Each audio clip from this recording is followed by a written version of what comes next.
Did you ever play any of those Batman video games? Yeah, like Arkham Asylum. Yeah. Yeah. Did you play the Arkham City? The second one was good. That was the best one. Yeah. That was the best one. And I think at one point, what's his name? It's that guy who runs the League of Shadows Assassins. The Niggler? No, that's not his name. That's the Niggler? No. Not. What do you? He niggles you down on everything. What do you? You don't remember that Batman villain? No. Niggler? No. Please, no. What? No. That's a thing. You can't say that. A slight, persistent annoyance, discomfort, or anxiety. You've never heard of the Niggler? No, I don't think he would put like sand in Batman's boots. Pockets, yeah, and he'd go, like fucking. He'd be There's like, a bit of a niggle. Oh my god! And he would say, "Yo, Batman, I'm the Niggler. Well, I'm striking again." No. And he would always go over voice, so you didn't know. Like, is he? No, it wasn't him. The Niggler. See, I would have his name by now, but you keep saying Niggler and interrupting my thought process. I can't believe you never saw the Niggler. I've never seen the Niggler.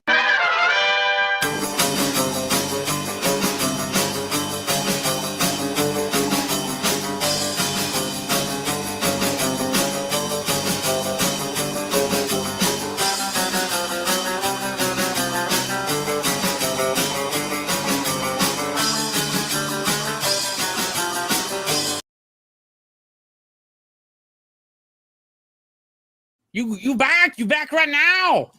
Oh. Don't it feel good? Don't it feel right?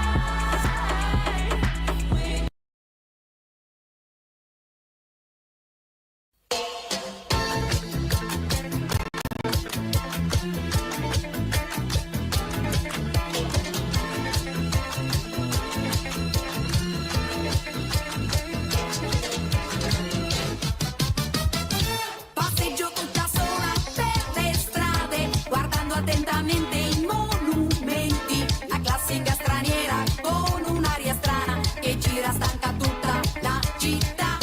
A un certo punto della passeggiata mi chiama da una parte un ragazzino. Sembrava a prima vista tanto per benino. Si offre a far da guida per la città.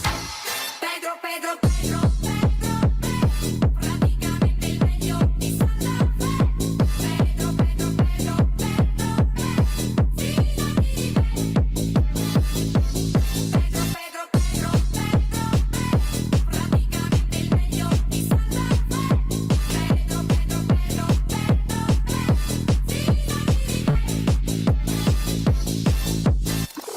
Altro che ragazzino che per benino sapeva molte cose più di me. Mi ha portato tante volte a vedere le stelle, ma non ho visto niente di Santa Fe. Pedro, Pedro, Pedro, Pedro, Pedro, Pedro, praticamente il meglio di Santa Fe. Pedro, Pedro, Pedro, Pedro, Pedro, fidati di me. Pedro, Pedro, Pedro, Pedro, praticamente il meglio di Santa Fe. Pedro, Pedro, Pedro, Pedro,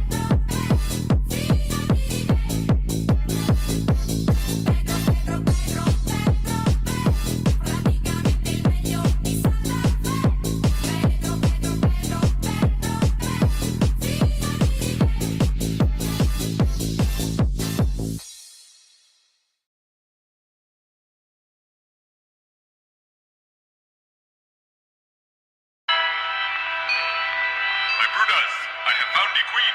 She is as beautiful as they say. She smells so nice.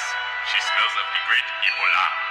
But my brothers, she is being tormented by the non-believers. We must save her. We must spit on them. We must protect her, for she knows the way. Come, brothers, let us show them why they do not know the way. You do not know the way. You do not know the way. You do not know the way. But our queen will show us the way.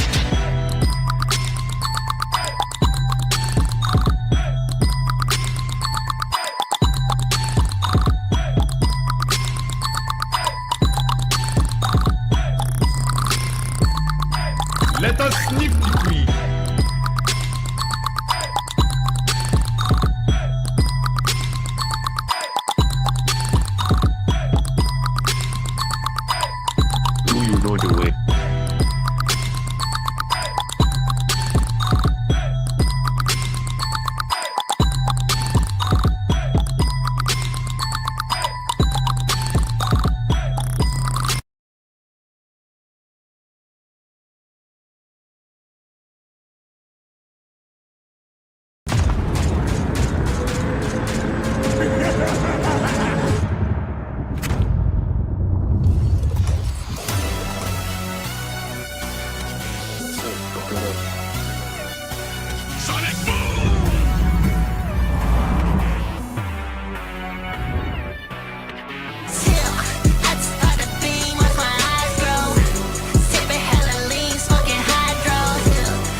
credit. Oh, that's me.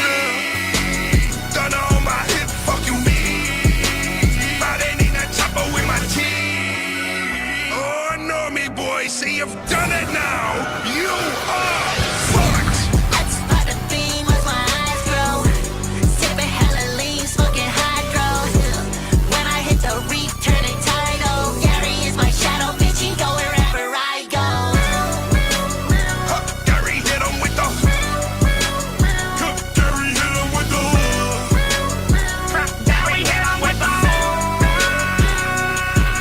I'm a stone-faced killer like my motherfucking house is. Stomach hit that do-si-do and smack you where your mouth is. Heard they want a solo, I can't do that till we out this. Grab my clarinet and smoke them up his body ounces. My treat the finger fresh, rub it on. I'm addicted to this cash, I want it all. Let the chopper blow his brad, bend him over, set relax. Put some lead up in his ass, still hetero. You know the crab like money. Know the spines like fun. Know the store keeps shining. Know the squid likes guns. What we all got in common when the shit's said and done is a dead fucking rogue cheddar city that we run. That's part of being with my eyes grow. Sipping hella lean, smoking hydro. When I hit the reef, turning tidal. Gary is my shadow, bitch, he go wherever I go. Huh, Gary hit him with the. Huh, Gary hit him with the. Huh, Gary hit him with the.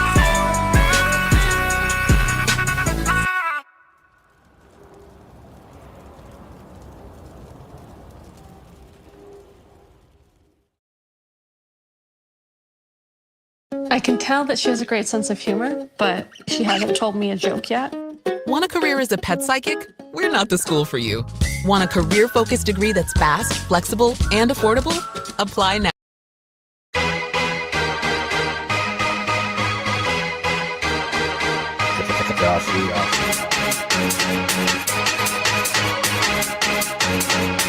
Dance, dance to the dead, dead, dead, dead, dead, dead, dance to the dead, dead, dead, dead, dead, dance, dance to the dead, dead, dead, dead,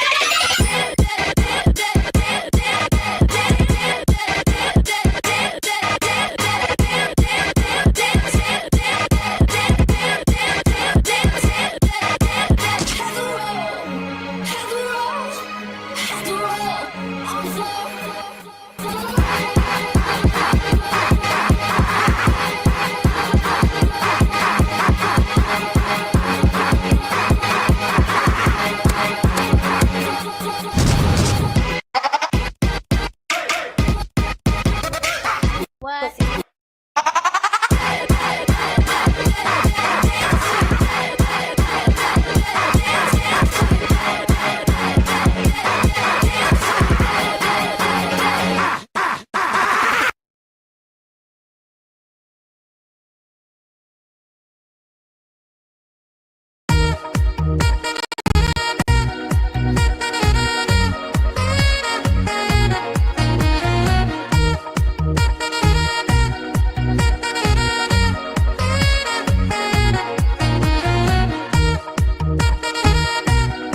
the moon and star, come to me through fire and war.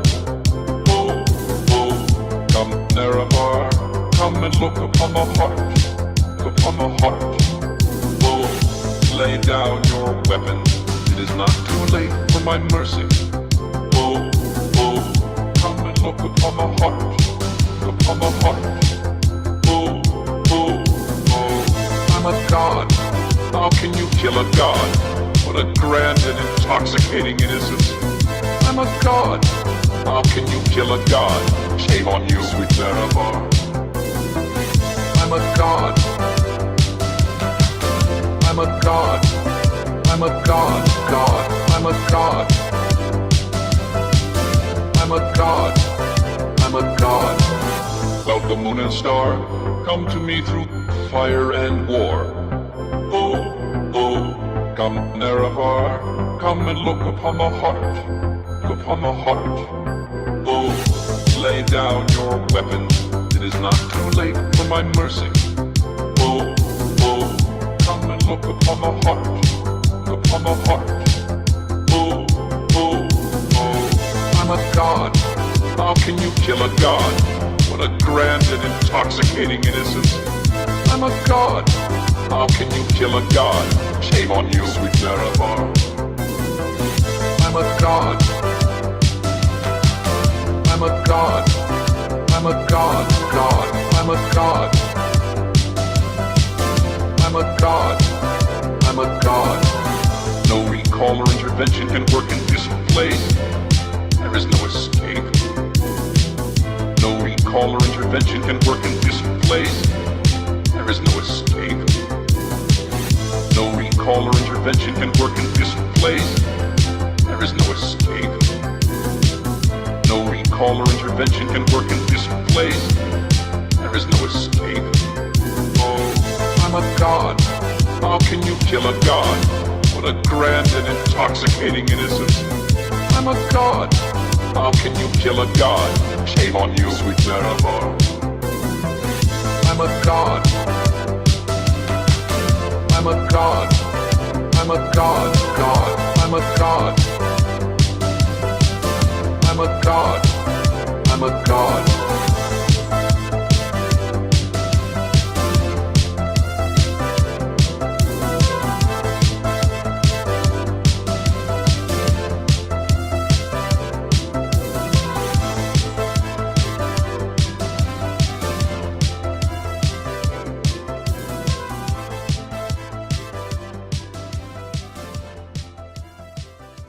I can feel it all the way down in my plums, getting all swollen, with a light blue hue to them, fresh and juicy, ready for the picking. All the school children are lining up to put them in the sack lunches. Hey, that plum looks good. Can I trade it for your Twinkie? No, these are my plums. I want to bite into that plum and let the juice spill down my chin. You know what I mean? I can feel it all the way down in my plums, getting all swollen, with a light blue hue to them, fresh and juicy, ready for the picking. All the school children are lining up to put them in the sack lunches. Hey, that plum looks good. Can I trade it for your Twinkie? No, these are my plums. I want to bite into that plum and let the juice spill down my chin. You know what I mean? I can feel it all the way down in my plums, getting all swollen, with a light blue hue to them, fresh and juicy, ready for the picking. All the school children are lining up to put them in the sack lunches.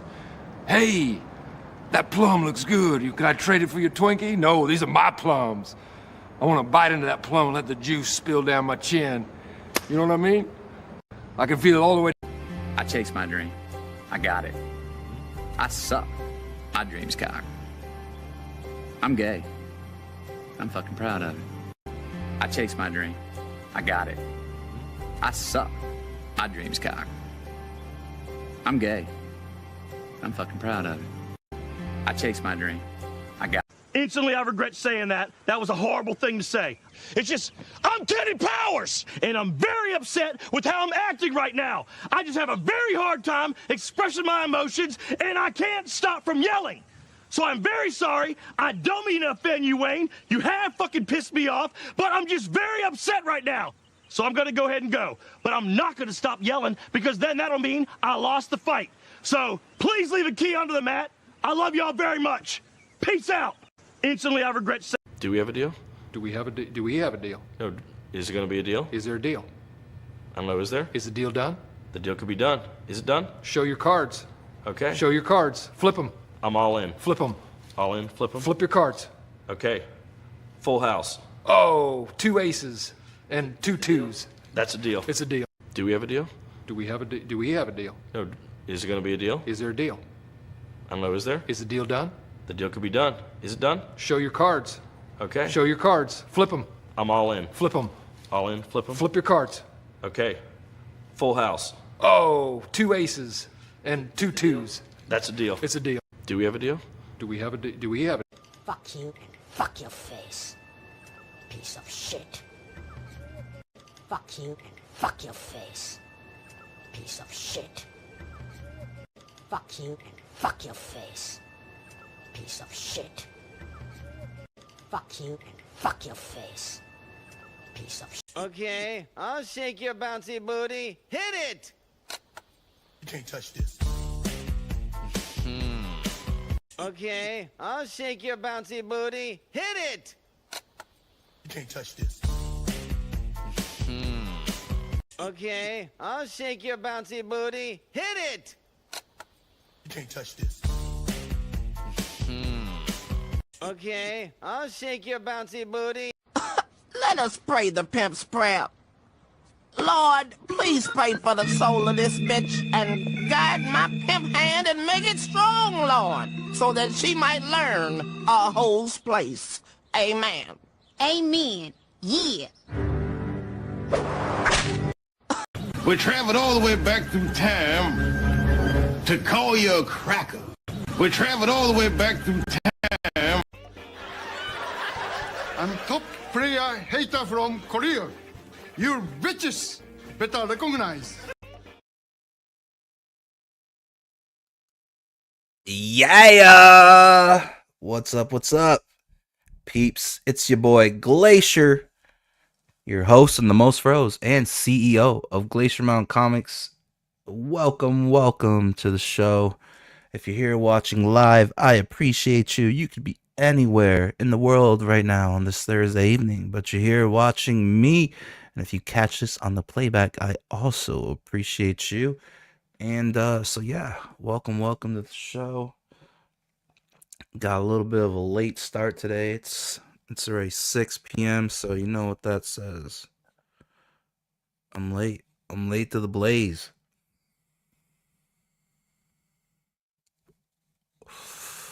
This stream here is brought to you by Gushers Indica. All right, here we go. A little bit of a throwback. We're gonna start with a throwback. We're gonna go through this this Kino Casino Vegas trip video. I think it was made by this guy named Cogs. Pretty sure. Cogs. All right. Let's see what kind of filth and degeneracy. Let's see what kind of filth and degeneracy the Kino Casino boys are capable of. I mean, when you think of somebody like Andy the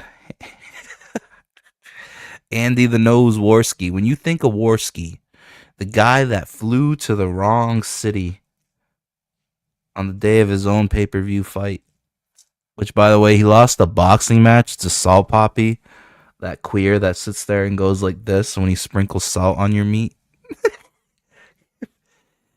Andy Warski, that same guy, right? If you're like, oh fuck, Warski's going to fucking Vegas, I mean, and PPP's gonna be there, the Kino Casino boys, and it's a fan meetup. Like, I don't know. I personally don't see why everybody was so baffled and left in stupor when they heard the news of the Kino Casino Vegas $24,000 suite degeneracy Jamaican hooker party and mountains of blow that went on. I mean, I wasn't surprised. I actually was waiting on it, but I mean, like I didn't hear anything for a while, so I just pushed it to the back of my head. And it's like, but I remember saying like, "Oh, they're going to the Vegas thing." But yeah, I mean, honestly, if you think Worski's going to Vegas and he isn't getting at least 2 hookers, bare minimum 2, and some blow, then you're living in denial and you're putting the Kino Casino boys on too high of a pedestal. So let's watch this thing. Let's have some laughs, shall we? This is apparently, allegedly, for the sake of entertainment purposes only, this is allegedly how the Kino Casino Vegas trip might have went. Woo! Let's go!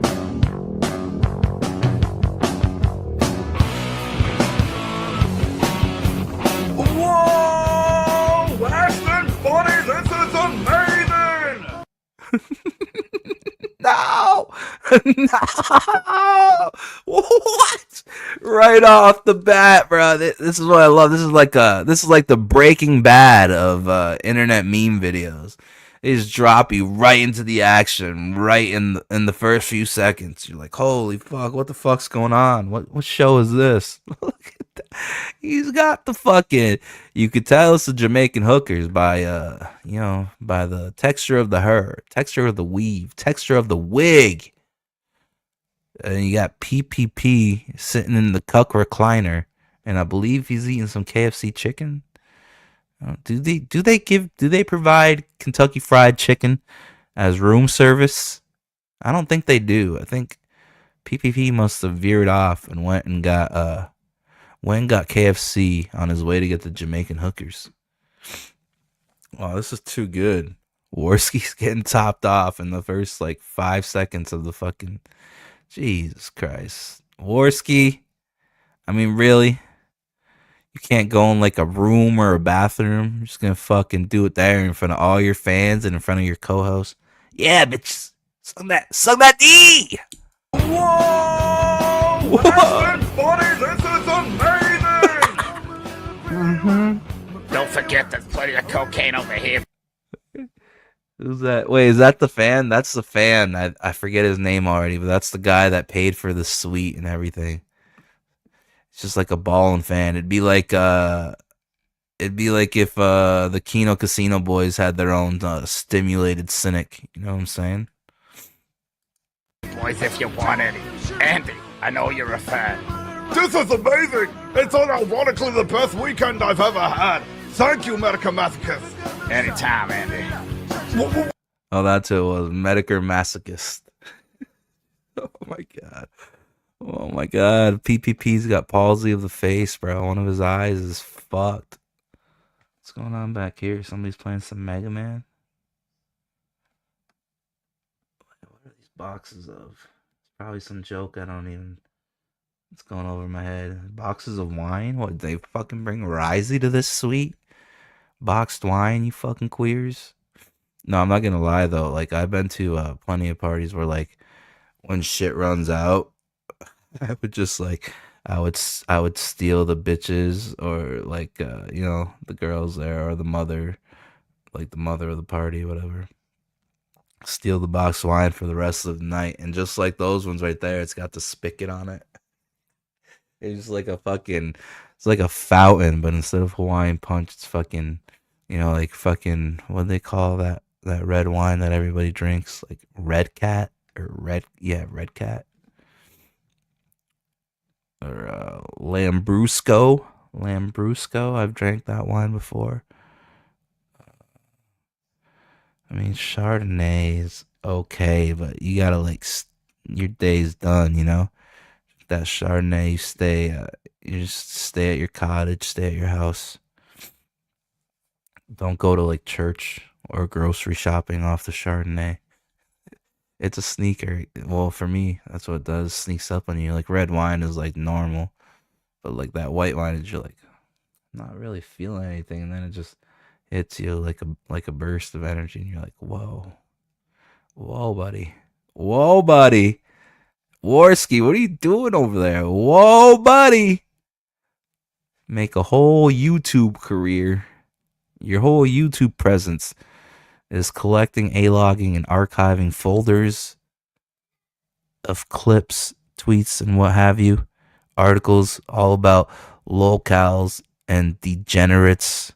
And look at you, bud. Whoa, buddy. Look at you, buddy.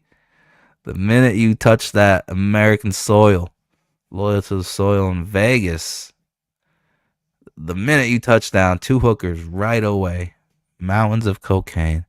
You couldn't wait, buddy. You just couldn't wait. All that shit talking you do about the Ralph mail. Like, come on, buddy. What are we doing, huh? What about you, Goth? How are you finding the first time? Yeah. Wait, who the fuck is that? Oh, this is the fan. This must be the fan that they said is the Virgin.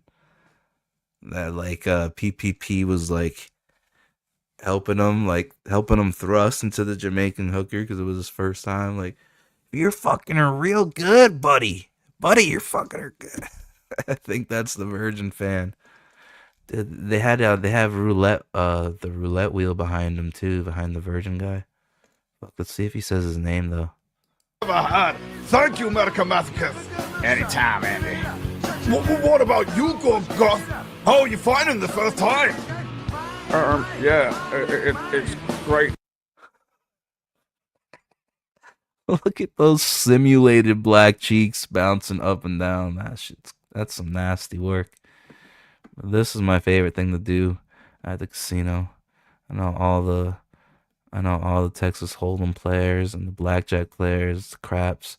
Everybody looks down at you for liking this shit, but it's really the best thing to do to sit there and grind it out if you're really trying to like triple or quadruple your money, because like the outsides, like let's say you picked like 1 through 36, so that's your outside bet. You're not picking a specific number. And then you can go even further. You can go red or black, odd or even, 1 through 36. And then it's like there's another one besides odd or even. It's like then you bet what section you think the number is gonna be in. And that's what those sections right there, that's what triples your bet. So if you want to like triple your money, just be like, okay, on the outside, I think it's going to be in quadrant 4. It's going to be red. It's going to be even. You hit any of those things, they triple whatever you put there. So imagine if you hit them all. You know what I'm saying? Like roulette is the greatest thing ever. It's just... What's up? What's up? I don't think he's enjoying himself, Warski. I think you guys leached off one of your most generous fans, one of your most generous and wealthy fans. You leached off them for hookers and blow, and then you thought you were gonna you were putting some good into the world, but really, you robbed this 55-year-old man of his innocence. You know what I'm saying? Yeah, it's great. It's just... What's up? I'm just not sure I got it in right. He has not got it in correctly. Oh, man. No. Oh, no. Are they going to make fucking PPP stand up and direct traffic? Retard alert! Retard alert! Retard alert! Let's fucking go, Gorgon! I'm trying. Come on, PPP. Is that how you treat your fans, man? Your fans that went out of their way to get this suite and come chill with you guys. All expenses included. That's how you treat your fans. You're gonna ring the bell, hit the triangle, call him a retard. Come on, we don't do that kind of thing. He has not got it in correctly. Oh man. Retard alert! Retard alert! Retard! Oh, what the fuck is on his fingers? What is that? Is that poop? Or no, it's gotta be chicken grease because he was just eating chicken, right? God damn it, that's nuts. Oh, surprised this recliner's still standing, to be honest. You know what I'm saying? Retard alert! Retard alert! Let's fucking go, Gorgon. I'm trying. It's okay, buddy. I got you. Let's hope you get laid. All right, buddy. No. They didn't do it. Oh my god. Am I still alive? Yeah, I'm still alive. I ain't been taken down yet. Lordy, thank the Lord. No. Well, listen here, partner. What you wanna do, partner? Do you wanna go in and up? And don't mind that, partner. That's just I just fucking a second ago, so I'm still kind of hard. I try my best not to. Oh, what's that? Don't worry about me being behind you, partner. I mean, PPP won't get too jealous, and I mean, if you don't say nothing, I won't say nothing. I'm just trying to help you, partner. Help you accomplish your dreams of losing your virginity in Vegas. Let me get behind you and grab her ankles. And, jiggle. Let's jiggle. What the fuck? This is like a fucking...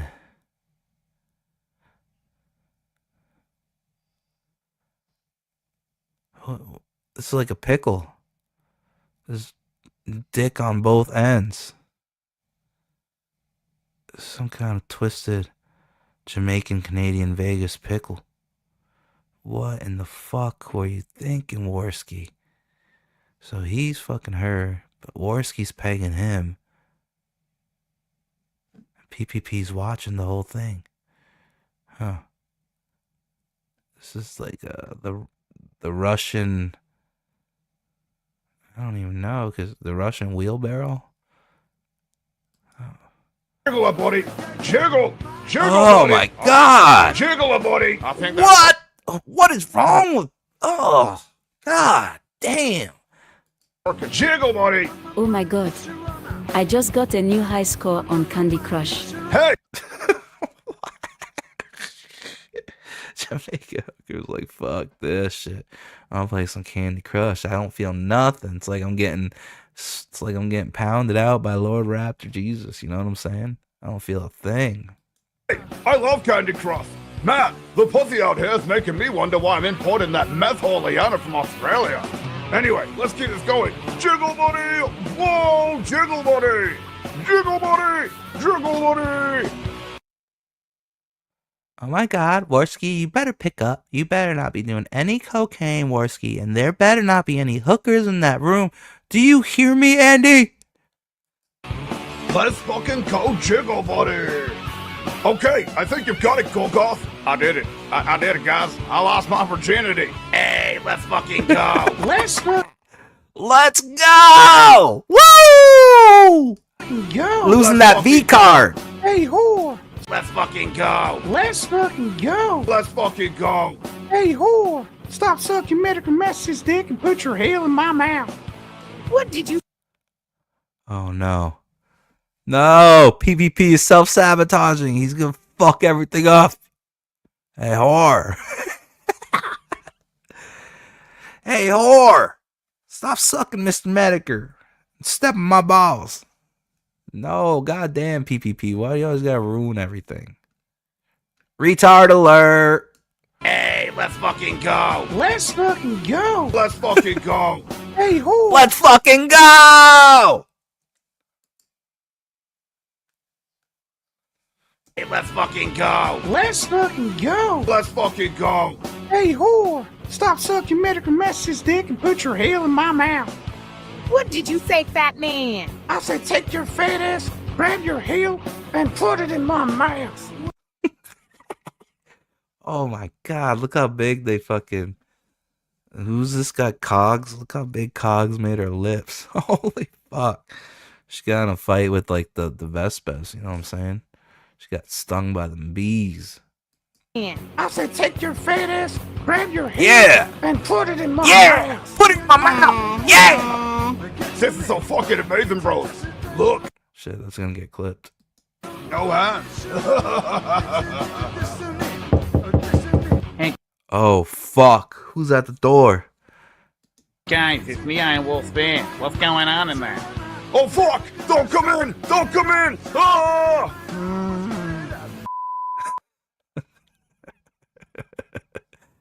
Oh shit!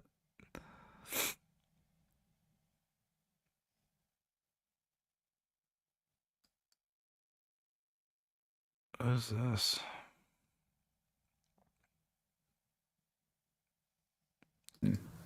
Better fucking pause, you bitch. Okay, there we go. Well, there you have it, folks. The Kino Casino boys trip to Vegas. Holy, what a party. I mean, you got hookers, Candy Crush, blow, fried chicken. I mean, what else do you need? You know what I'm saying? So that's all the necessities right there. But actually, I'm gonna watch it one more time. Let's watch it one more time. Hold on, let me load it up and I'll play a buffer. Let's see. I want to see this one again. I can feel it all the way down in my plums, getting all swollen, with a light blue hue to them, fresh and juicy, ready for the picking. All the school children are lining up to put them in the sack lunches. Hey, that plum looks good. Can I trade it for your Twinkie? No, these are my plums. I want to bite into that plum and let the juice spill down my chin. You know what I mean? I can feel it all the way down in my plums, getting all swollen, with a light blue hue to them, fresh and juicy, ready for the picking. All the school children are lining up to put them in the sack lunches.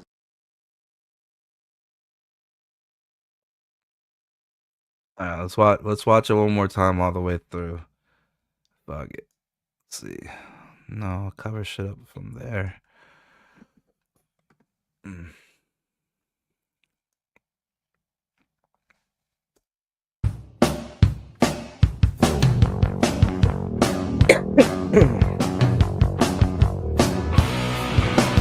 Hi, Sharona. Whoa! Ashton, buddy, this is amazing! Whoa, Don't forget buddy. There's plenty of cocaine over here, boys, if you want any. Andy, I know you're a fan. This is amazing! It's Don't mind if I do, the boss. best weekend I've ever had. Yeah. Thank you, Medica Masochist. Anytime, Andy. What about you, Gus? How are you finding the first time? Yeah, it's great. It's just. Yeah. What's up? Get it. I'm not. Get her done. I'm just not sure I got it in right. He has not got it incorrectly. Oh, I am- Jamaica, man. Retard alert, retard alert, retard alert. Let's fucking go, Gorgon. I'm trying. It's okay, buddy. I got you. Let's hope you get laid. All right, buddy. Let me get behind you and grab her ankles. And jiggle. Let's jiggle her, buddy. Jiggle. Jiggle, buddy. Oh, okay. Jiggle her, buddy. I think that's working. Jiggle, buddy. Oh my god. I just got a new high score on Candy Crush. Hey, I love Candy Crush. Man, the pussy out here is making me wonder why I'm importing that meth Holiana from Australia. Anyway, let's keep this going. Jiggle, buddy. Shit. Shots Whoa, fired. Jiggle, buddy. Liana. Jiggle, buddy. Let's fucking go, jiggle, buddy. Anything's better than Rhea Ripley. Okay, I no think matter you what got it, Sheila Coco. it is. I did it. I did it, guys. I lost my virginity. What? Hey, let's fucking go. Let's go! Let's fucking go. Hey, whore, stop sucking medical messages, dick, and put go, your hand in boys. my mouth. What did you say, fat man? I said take your fat ass, grab your heel, and put it in my mouth. This is so fucking amazing, bros. Look, no hands. Hey guys, it's me, Iron Wolf Bear. What's going on in there? Oh fuck! Don't come in! Don't come in! Ah!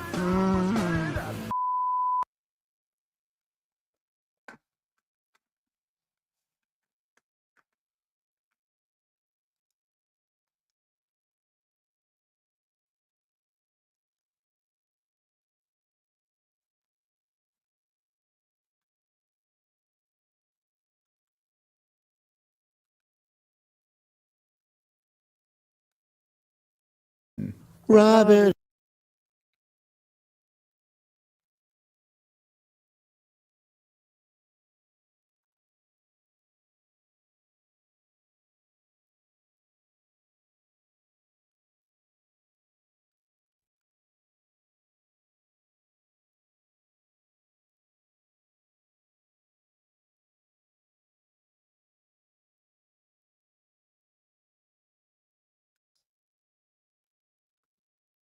Independent song. He's gonna dress like he goes to Hillman University. Yeah. All right, that was Kino Casino Vegas. That's allegedly how the events went down. Though I have heard other stories that instead of Warski directing traffic, it was PPP. Like, whoa, buddy, you're fucking her good, buddy. Allegedly. Okay, let's see. I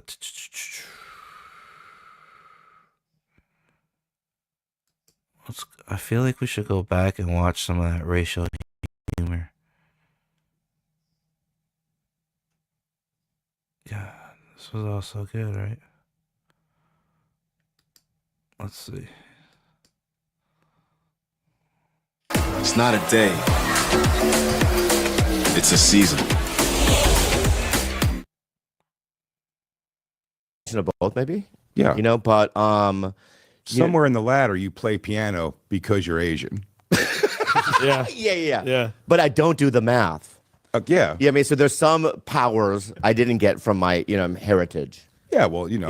You said you can't do math. I can't do math, right? I can't do kung fu. Okay. Taekwondo, any of the foos or. But I've seen you like do a punch and it makes sense. Like I'm like, oh, but that's you because, have it in you. I was gonna say, have you ever tried? Because maybe you just have like organically like the ability to. No, I don't have organic. Have you ever tried? It's like if you went like this. And I went, oh, he can break dance. No, but that's what I'm saying, though, is because you're black and you can do that. In my mind, I was like, oh, he's doing it, what they do. Of all things? Yeah. That makes you or if he went like this, or, through a football or something, or basketball, you know what I mean?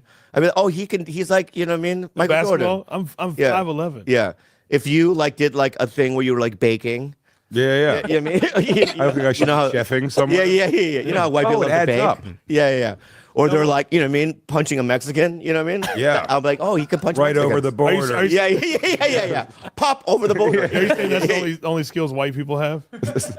No, they have so many skills. Let's talk about the skills that white people have. They have a lot of skills. Well, let's talk about the inventions because we can't. I was gonna say, what if we just took the black ones though? It goes, oh, white people have done so many things. Peanut butter, the air conditioner. Yeah. Whoa. Rock and roll. Rock and roll. Rock and roll. Yeah. No, you don't have rock and roll. Hip hop, but real hip hop. Yeah. But rock and roll is blues, right? And jazz. I mean, jazz to blues to rock and roll. I think blacks have that. Sure. Down. Thank you so much for that contribution. Yeah, of course. Yeah. Of course. And I thank you guys for adding on to it, you know? Yeah. Thank you for the Goo Goo Dolls. I appreciate it. Yeah, but without. Surprised you know the Goo Goo Dolls. I bet we know a similar amount of songs by the Goo Goo Dolls. Yeah. Now, I know two more than you probably. Yeah. You know a lot of people. I'm well knowledgeable. You seem like you like the in the white culture. I'm pretty familiar with a lot of the things you guys like Counting Crows. I feel like you're a Counting Crows guy. No, he's Pantera. Oh, you're more Pantera. Well, he's a Pantera white guy. Not wrong. Yeah, I am Pantera, but I'm also all over the place. I am Pantera. Next song on the list might be Barbra Streisand. Oh, whoa! On your playlist? Yeah, really? Yeah, and then 80s stuff. Okay, I'm listening. Okay, Yeah. You send me a playlist, right? Yeah. I'm jamming out in my car, dog. You know what I mean? I'm going, Jay Ogerson. Big Jay Ogerson gave me this playlist. So I skip. What am I skipping to? Let's see. Are we feeling good? Oh, we're in California. Oh yeah, I forgot to do this.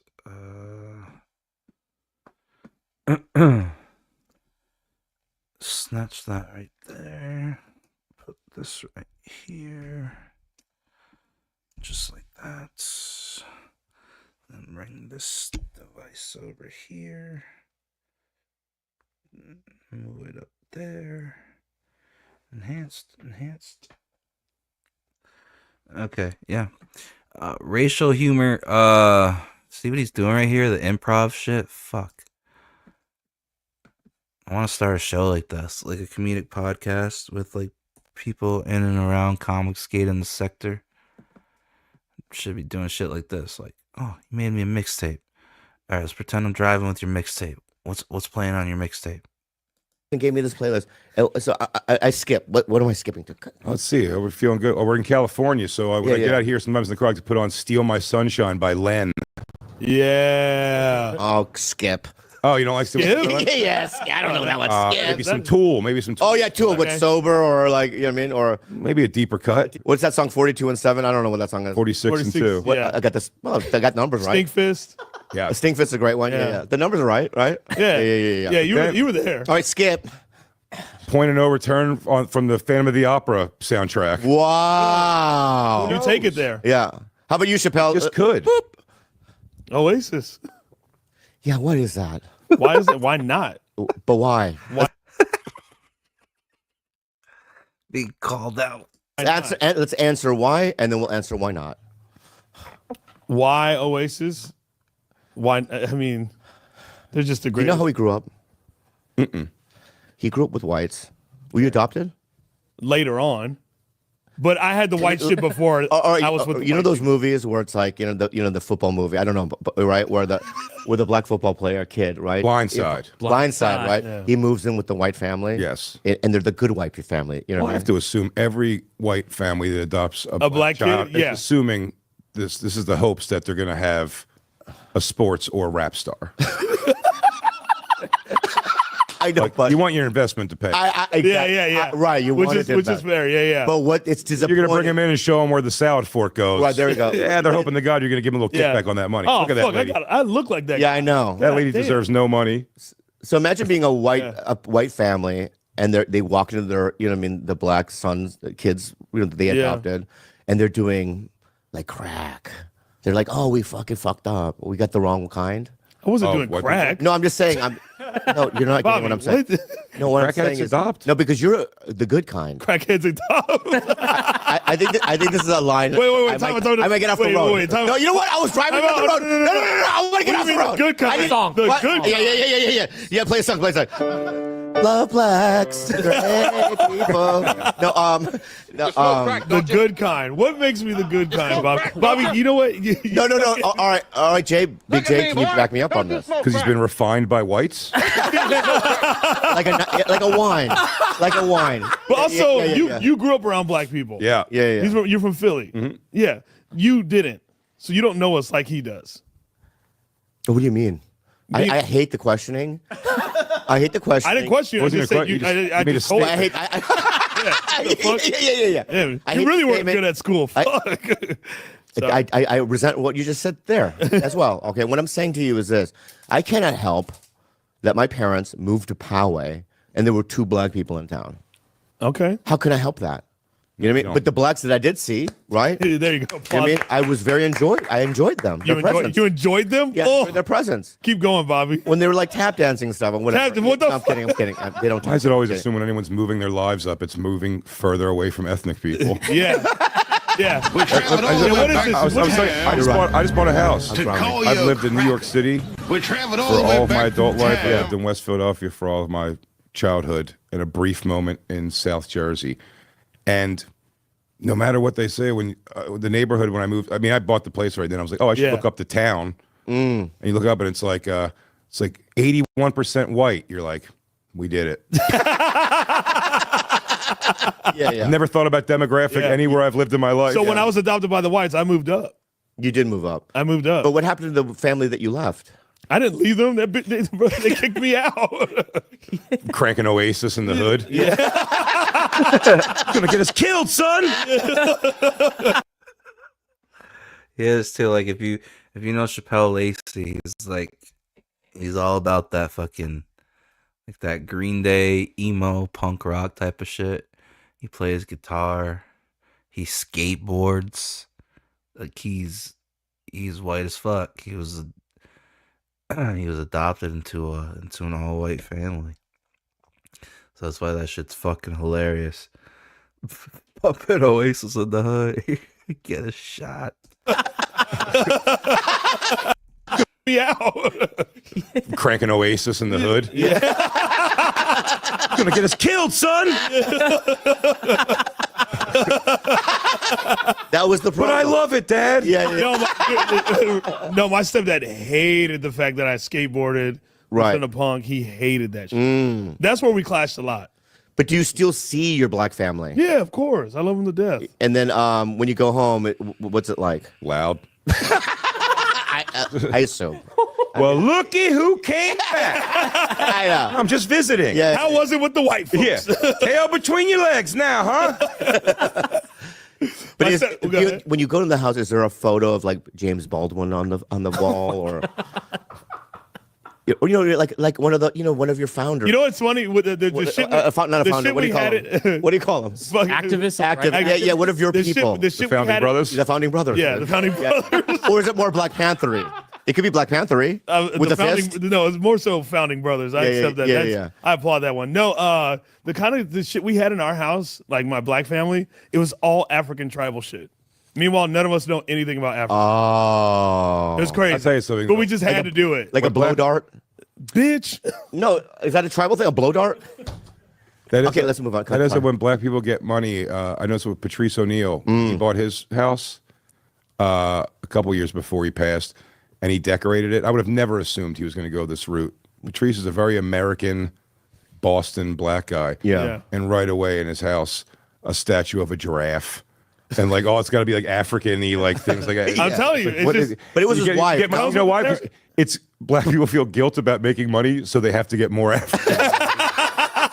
Oh, is that what it is? That's what it is. Damn, I need to call my mom and ask her about that. I'm like, why did you have the African tribal shit? Chappelle It was like all over. Chappelle gets a 2-picture deal. He's going to have one of the leather Africa pendants on. He's going to dress like he goes to Hillman University. Yeah. So, I don't know why you opened with the race. That's interesting. Because you always take it there. Well, there's every race is represented in this room. That's why. Exactly. Yeah, he said so. That's why I love it, and it should be comedy should be protected. Freedom of speech and comedy should always be protected. But also, comedy shouldn't be used as a shield or an excuse for like normies to do bigotry and shit. But like comedians, yeah, like, this is why I fuck with Bobby Lee, Joey Diaz, and all of them, because fucking racial humor between friends should be normal and accepted. I mean, actual acts of racism, no. But, like, yeah, when you're among friends, you'd be like, like what I used to call my Irish friend. Oh, yeah, Green. Yeah, I used to call him Greenhorn. Anytime you start giving me fucking shit, whatever, Greenhorn. You know, the Italians, Dagos, Wops, Guineas, what have you. Just normal shit.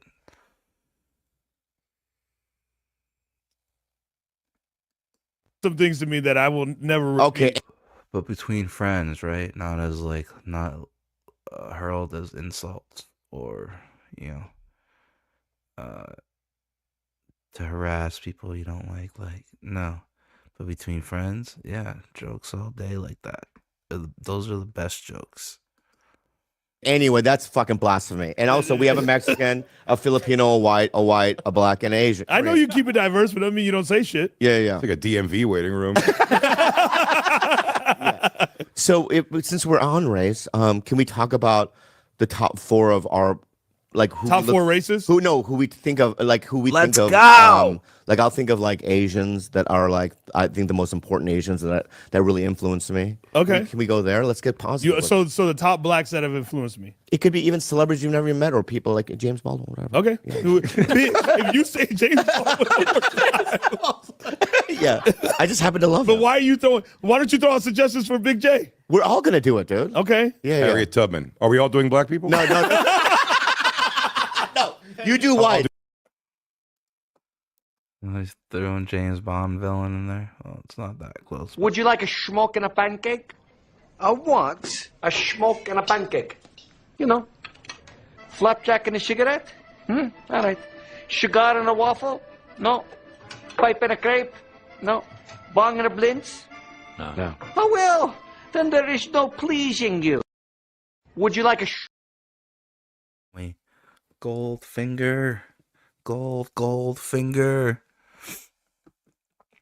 Oh, Austin Powers is so good. So is Kung Pao. Like, some of the best things are like comedic action placed in genres. But like fucking look at Will Ferrell on this shit. This is the funniest shit ever. This is like fucking Patrick T or something. But Patrick T would never be this cool because he actually does suck cock, allegedly. I can feel it all the way down in my plums, getting all swollen, with a light blue hue to them, fresh and juicy, ready for the picking. All the school children are lining up to put them in the sack lunches. Hey, that plum looks good. Can I trade it for your Twinkie? No, these are my plums. I want to bite into that plum and let the juice spill down my chin. You know what I mean? I can feel it all the way down in my... See, race is a beautiful thing. Blaxploitation is wonderful. White people. You're the representative of whites. Understood now. I want to hear his top 4 blacks. Yeah. Why am I top 4 blacks? I want to hear. Oh, you want to go top 4 blacks then? And No, yeah. Why don't we do this? We go top 4 black, top 4 Asians. But I want to top hear. 4 whites. I want to hear his. Okay, top 4 blacks, top 4 whites, top 4 Asians, and we're doing top 4 fucking Hispanics too, since I'm here. Let's see what they fucking say. White. Yeah. Or let's start with the whites. Let's start with whites. So Start go with ahead. whites? Your top Okay. 4 whites. Top 4 whites. Yeah. Liam Gallagher from Oasis. Oh, God. Henry okay. Rollins. Okay. Okay. Jesus Christ, they're all fucking rock musicians. Okay. I'll go with shit. This is fucking tough. I'll go with Ian MacKaye from Minor Threat. I'll go with. I would say Fugazi, but Okay. Same shit. it's not the same thing. It's not the same. Fugazi's you know, better. Okay. Okay. Chill. I tell you what. Can I have my top I grew whites? up around black people enough that I don't know songs by anyone you're saying, and I know a lot of music. Yeah. But have you heard of Fugazi?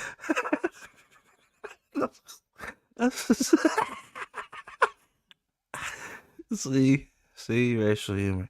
That's because, nobody, no blacks in the city are gonna know any of this fucking shit that he's naming.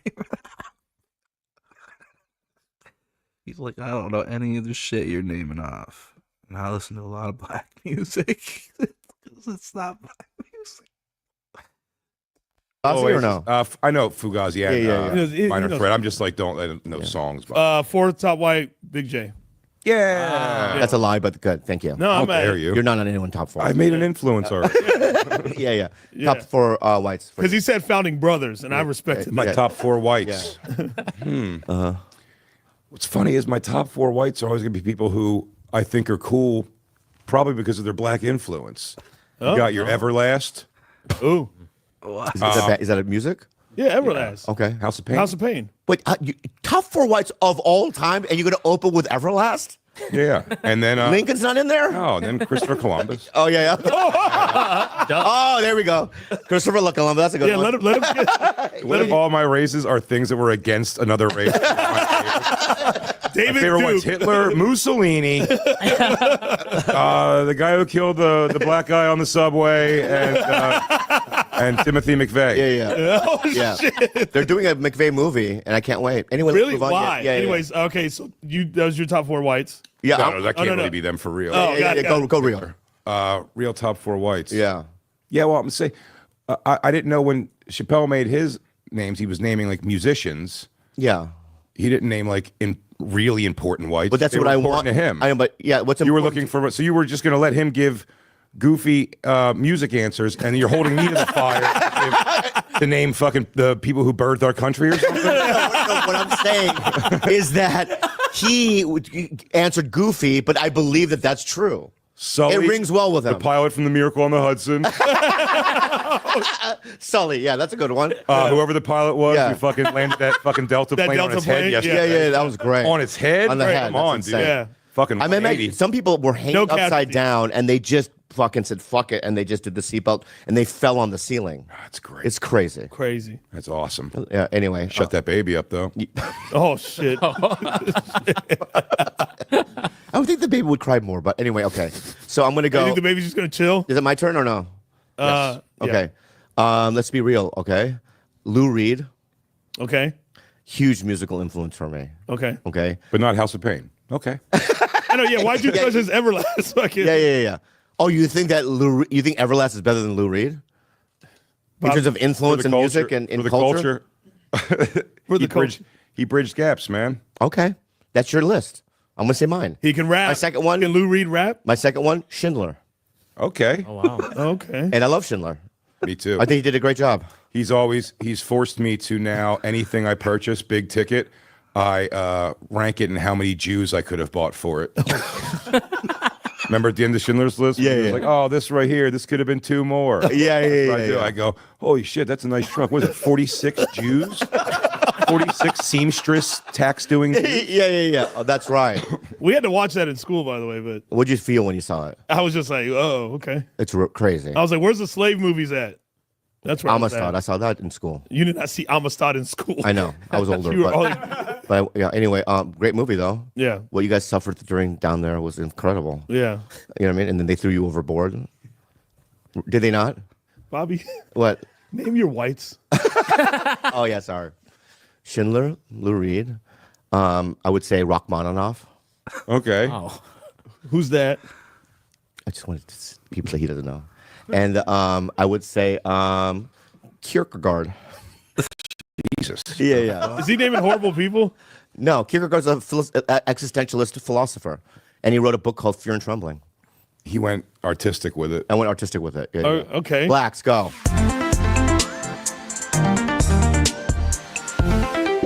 Hymns. Need buffers like this. We need buffers like this for biggest problem in the universe and for Trashcast. Hymns. Oh, I love hymns. Master Rock. And even 100%. Start your free of topical and oral All privileges of that for gold to receive. See, as of November. He went artistic with it. I went artistic with it. Yeah, Oh, yeah. okay. Blacks, go. Blacks. Yeah. Oh, Go no, quick. that's Well, true. I don't like the way he said blacks. Yeah, It's yeah, really fucking. Yeah. Now, blacks. Yeah. Denzel Washington. Yeah. I have to say Malcolm X. Incredible. Incredible. I'm gonna go with Richard Pryor. Incredible. And then fourth top black of all time. Damn. James HR from Bad Brains.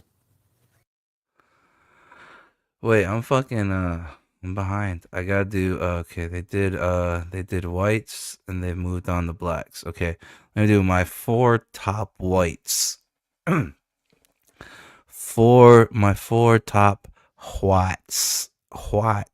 My 4 top white people of all time.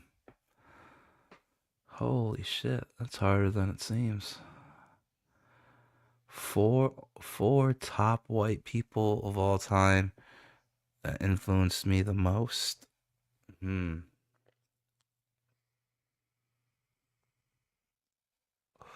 Okay. Jack Kirby, Eminem,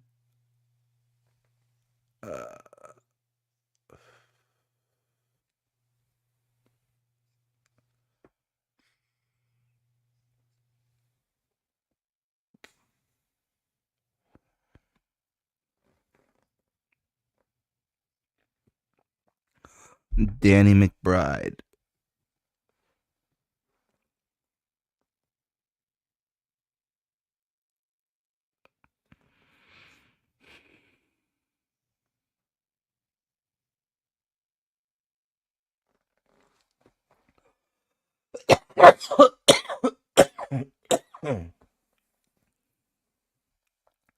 Wait, who did I say?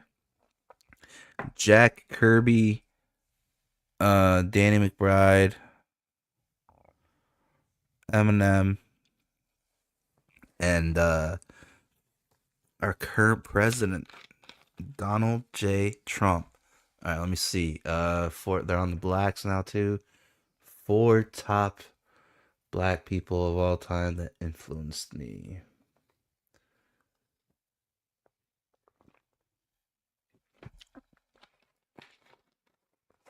Okay.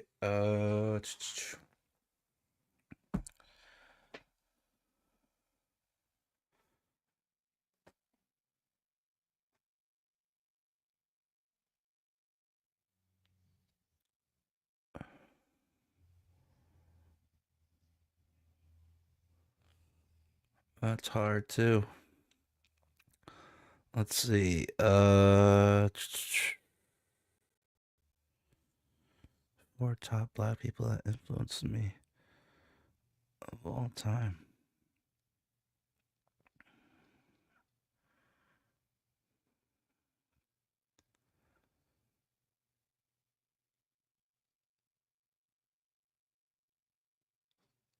Okay. Max B, aka Max Bigavel. That's a rapper.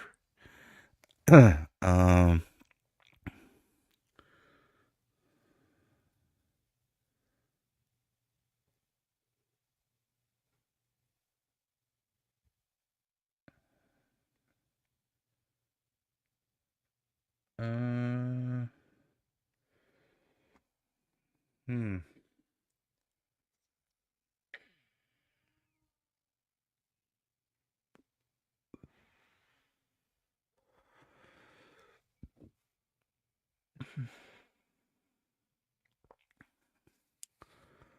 Max B. I'm trying to think where I could go with it for top 4 black people. All right, Max B. No, not Tracy. Fuck, they said his name earlier.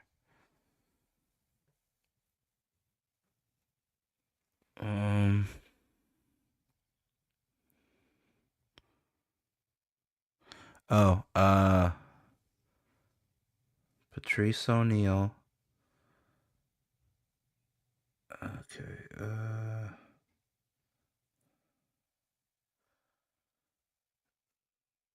wait, who was the first black I said? Patrice O'Neal.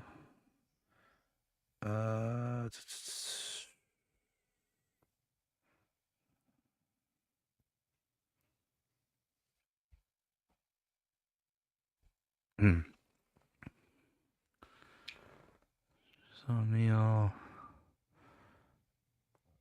I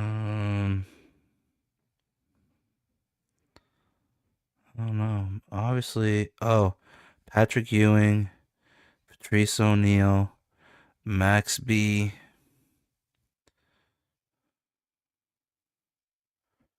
Patrick Ewing from the New York Knicks. And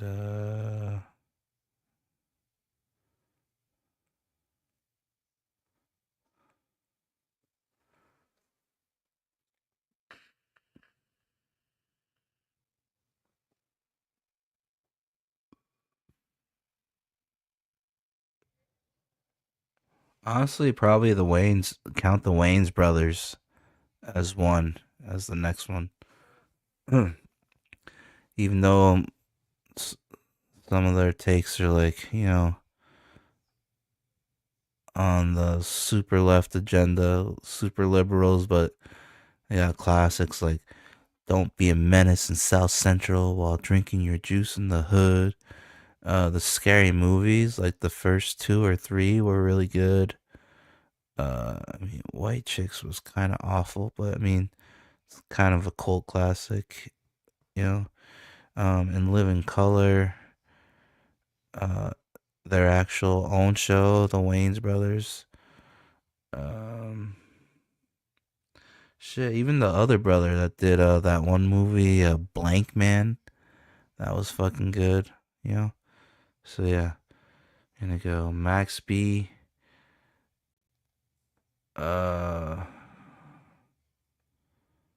Fuck.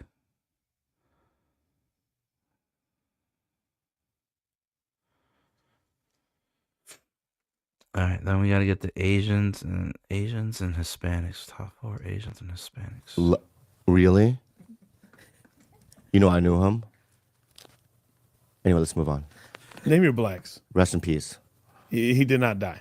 Oh, I know somebody else then. Yeah, this fucking guy. Yeah, I know. You don't even know your blacks. He knows his blacks. I don't know punk blacks. I don't know punk blacks. I got a feeling. Yeah. My blacklist is pretty good. Well, let us be the judge, okay? Yeah, simple. Right. Simple, go. Ghostface Killer, LeVar Burton, Webster, MC Hammer. Dude, Dude, LeVar Burton was on my list. Diversity, right? No, it was. Yes, no, it he was. not. Geordie LaForge from Star Trek Next Generation. He was not on your list. Yeah, dude. He was also in Roots, which Roots? was a Yeah, slave yeah. movie. But not you bring up Star Trek, bring up Roots, dog. He said, "Where's the slave movies?" You Yeah. said Amistad. Yeah. Not Roots. But LeVar Burton was going to be on your list for Star Trek, not Roots. I like that. Yeah. Well, I mean, I twisted up, dude. Yeah. Did your mom? I know we're not far apart in age at all. Did your mom wear the banana clips in her hair when she was younger? My mom did that in the '80s. The banana clip. Yeah, my mom did the that. teeth thing. But she used real bananas. Which were essentially Cut that out. Geordie LaForge glasses. If you were a kid, that banana clip was. All right. Very good. Did you right. think that when Star Trek came out, you thought that? Oh yeah, Yeah. My stepfather is a sci-fi nerd I'm a huge Star Trek fan. and a power lifter. What a Dude, that's weird crazy. combo. My stepdad is a sci-fi nerd. Really? He loved Babylon 5. I love Babylon 5 too. He loved that fucking show. In fact, my neighbor, head writer of Babylon 5. Really? Yep. Wow. Yeah. I fucking hate that bastard. Let's go take his house. Yeah. Screaming about my dogs. Let's all the ask time. him his favorite blacks. Yeah. Can I go to mine? Oh yeah, it's your turn. Be as fast as Jay though. My favorite black. Let's see. I already said Webster. I know. I would have to say George Floyd. Okay. Yeah. Jesus Christ. No. He died doing what he loved. Selling cigarettes. That's the wrong black guy that got killed. Oh, is it? Yes. What's my wait? Wait. Who's George Floyd? Nigga. Wait, who's George Floyd? Go ahead. The knee on the neck guy. Yeah, that's what I'm saying. He was selling cigarettes. No. No. That's the I Can't Breathe guy. That was in Jersey. Mike. Oh, what was George Floyd doing?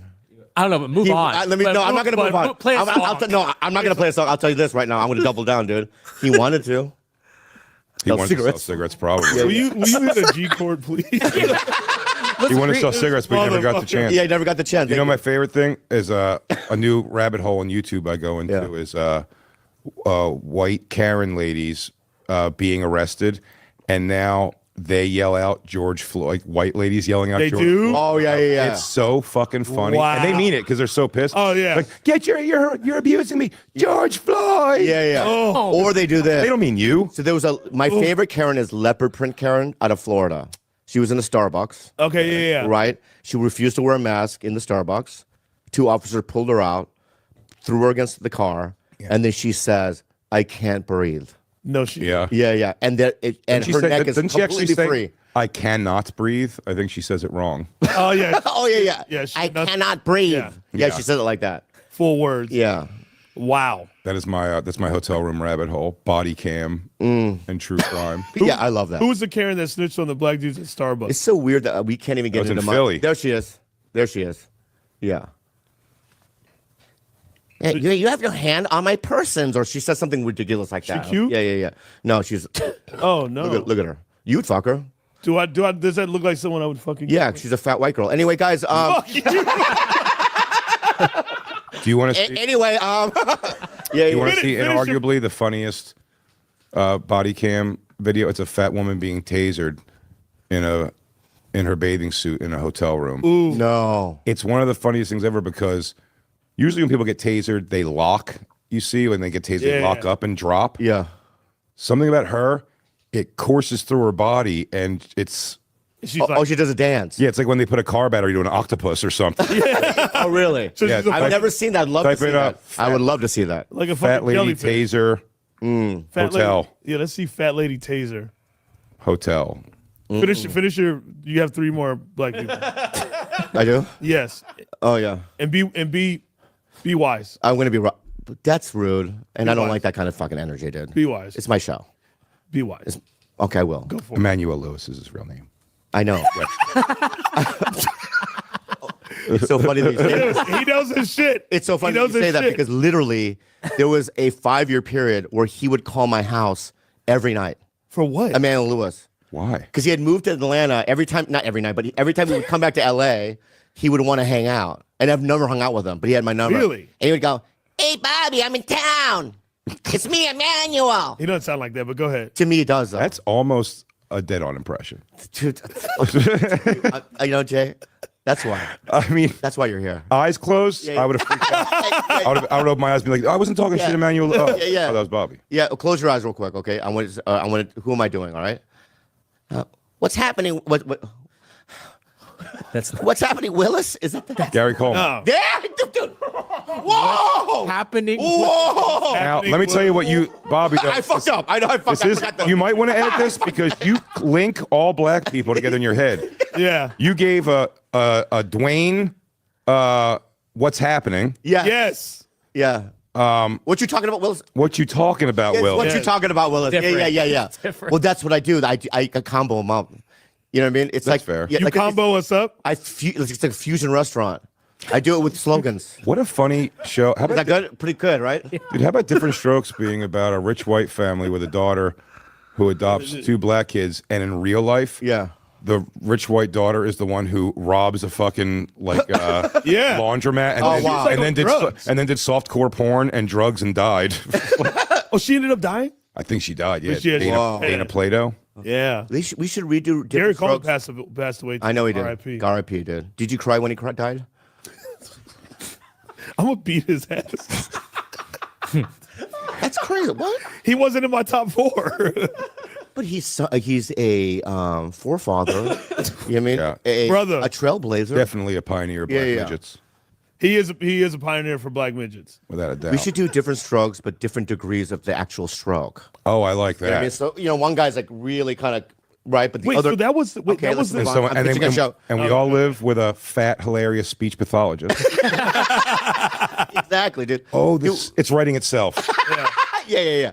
Go ahead. No, Interrupting me? No, I didn't realize. I thought the dad adopted them. I didn't know that was the show. What? What do you mean? For Different Strokes. Yeah, the different strokes. The different strokes is that It was his. It's such a hilariously sort of racist story of his poor black housekeeper had 2 kids. She died suddenly. There was no father, and so he adopted his housekeeper's kids, and that's Willis and Arnold. What about the little Webster? What happened to him? In real life, he became best friends with MC Hammer. In the show. I'd say he was adopted by Webster was adopted by 2 white people, Ma'am and George. Even though they adopted him and made him their child, he still had to call the white lady ma'am. They kept him. Oh, that's right. Under thumb still. That's right. Yeah. Speaking of them, At no point he goes, "Can I call you guys mom and dad?" They're like, "Hell no." Yeah. We're big in the church in this neighborhood. There's something with whites adopting little blacks. And the question is, what happened? What happened to the little blacks in the '80s? We had 2 big ones. What happened to them? The little blacks? They all became power lifters. I'm telling you. Yeah. Oh, they got have little arms. They Okay. don't have to move the weights very far. Okay, good. That's I was always wondering. All right, finish your blacks. I don't like your energy, dude. I like to take my time with my blacks. and I'm not stalling because I can't think of anybody. He's vamping a little bit. Yeah. Okay, I can think of. You don't have.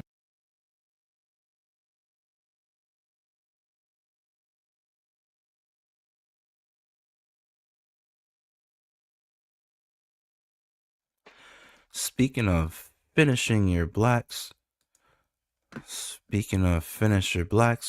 right now on Indiegogo, you have the Graveyard Shift Volume 5 Variants campaign. And you now have 13 days left, only 13 days left to get your copy of Graveyard Shift Volume 5. And you can also get that, the wonderful source book, with art by, the cover by Aaron Alfecci and, wait, is that the source book? Yeah. Dun, dun, dun, dun.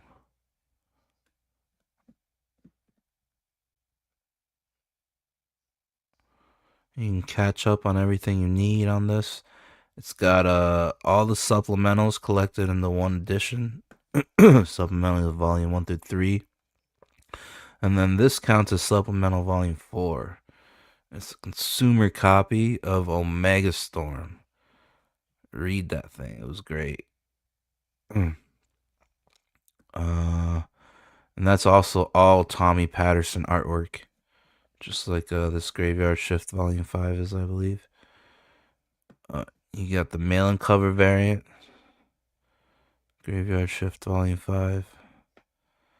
And here you can get it all collected in 2 different volumes, I believe. Graveyard Shifts 1 and 2, 3 and 4. Get you all caught up. And you got a tier right here where you get the supplemental collected edition and Omega Storm. There's the new John Malin cover.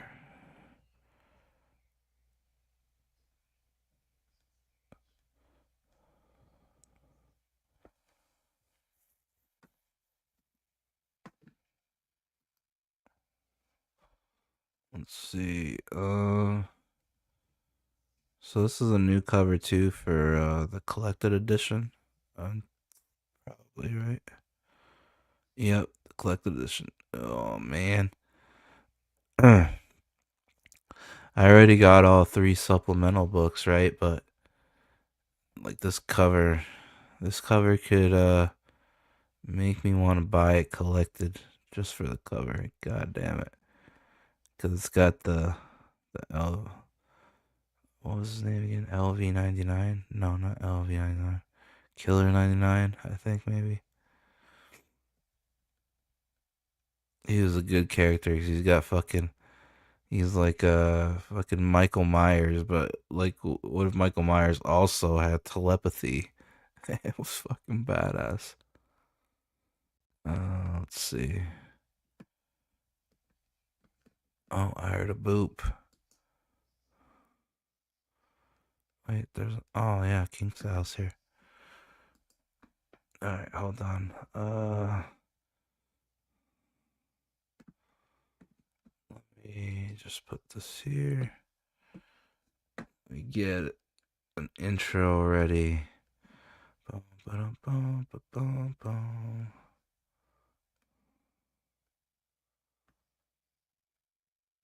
I can feel it all the way down in my plums, getting all swollen, with a light blue hue to them, fresh and juicy, ready for the picking.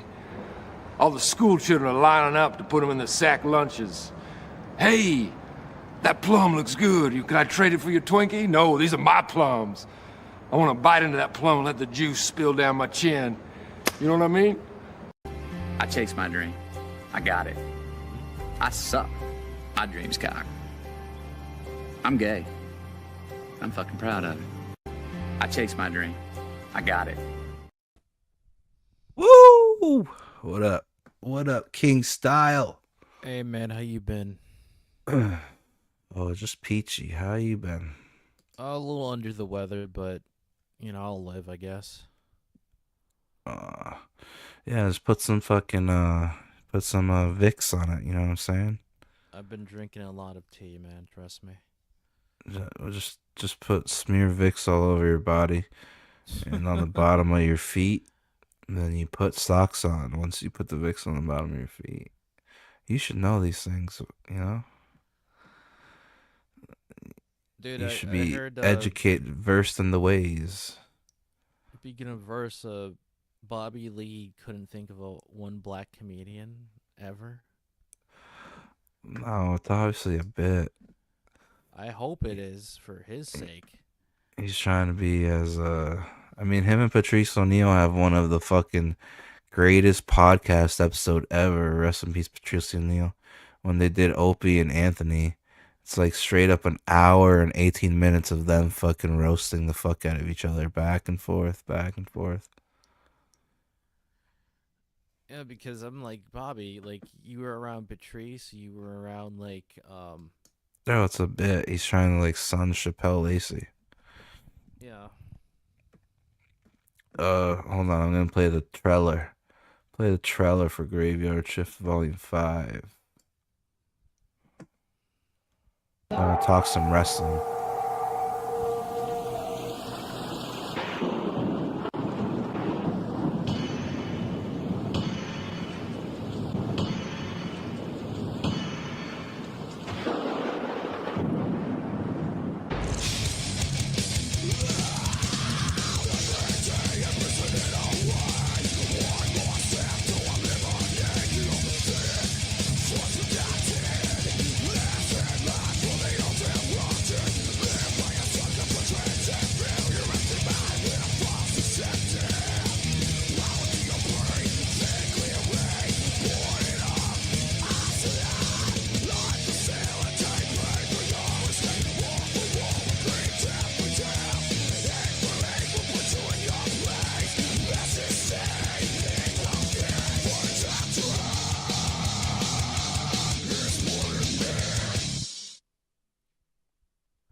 that was a good Right on. Graveyard Shift Volume 5 variants campaign right now on Indiegogo. It's your last chance to get your hands on Graveyard Shift Volume 5 and the new source book. You have 13 days, I repeat, 13 days left to get your mitts on Graveyard Shift Volume 5. Thank you. Thank you very much. Alright, let's do this. I'm going to play a quick buffer while I load up some wrestling content. Alrighty. Yeah. Yeah, I can probably only go for like the next hour and 15, and then I'll have to wrap it up, do some. It's fine, dude. I'm kind of under the weather anyways, so. Yeah. Oh, look, I got some right here. Vicks Vapor Rub. You know what I'm saying? Yeah. All right, hold on.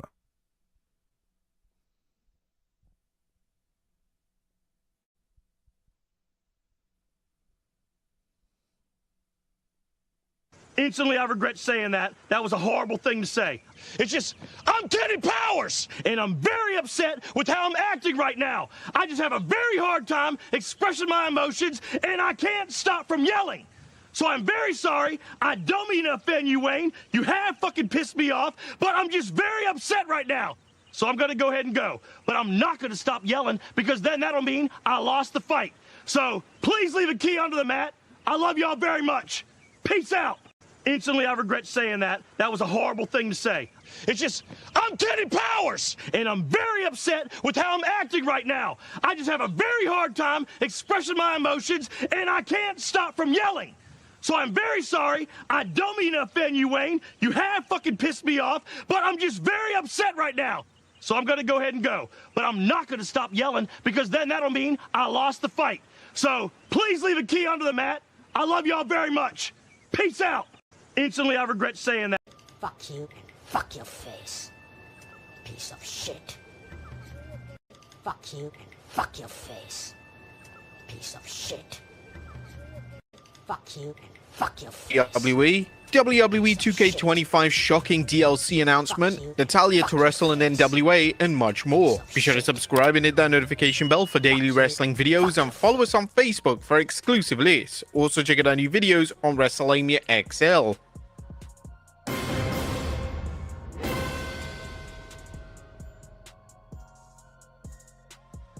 Now first we looks at WWE planned John Cena's heel turn for months. The top of today's news is a report from Dr. Chris Featherstone concerning John Cena's recent heel turn. Featherstone is reporting that the turn was a long-term decision and that it took plan.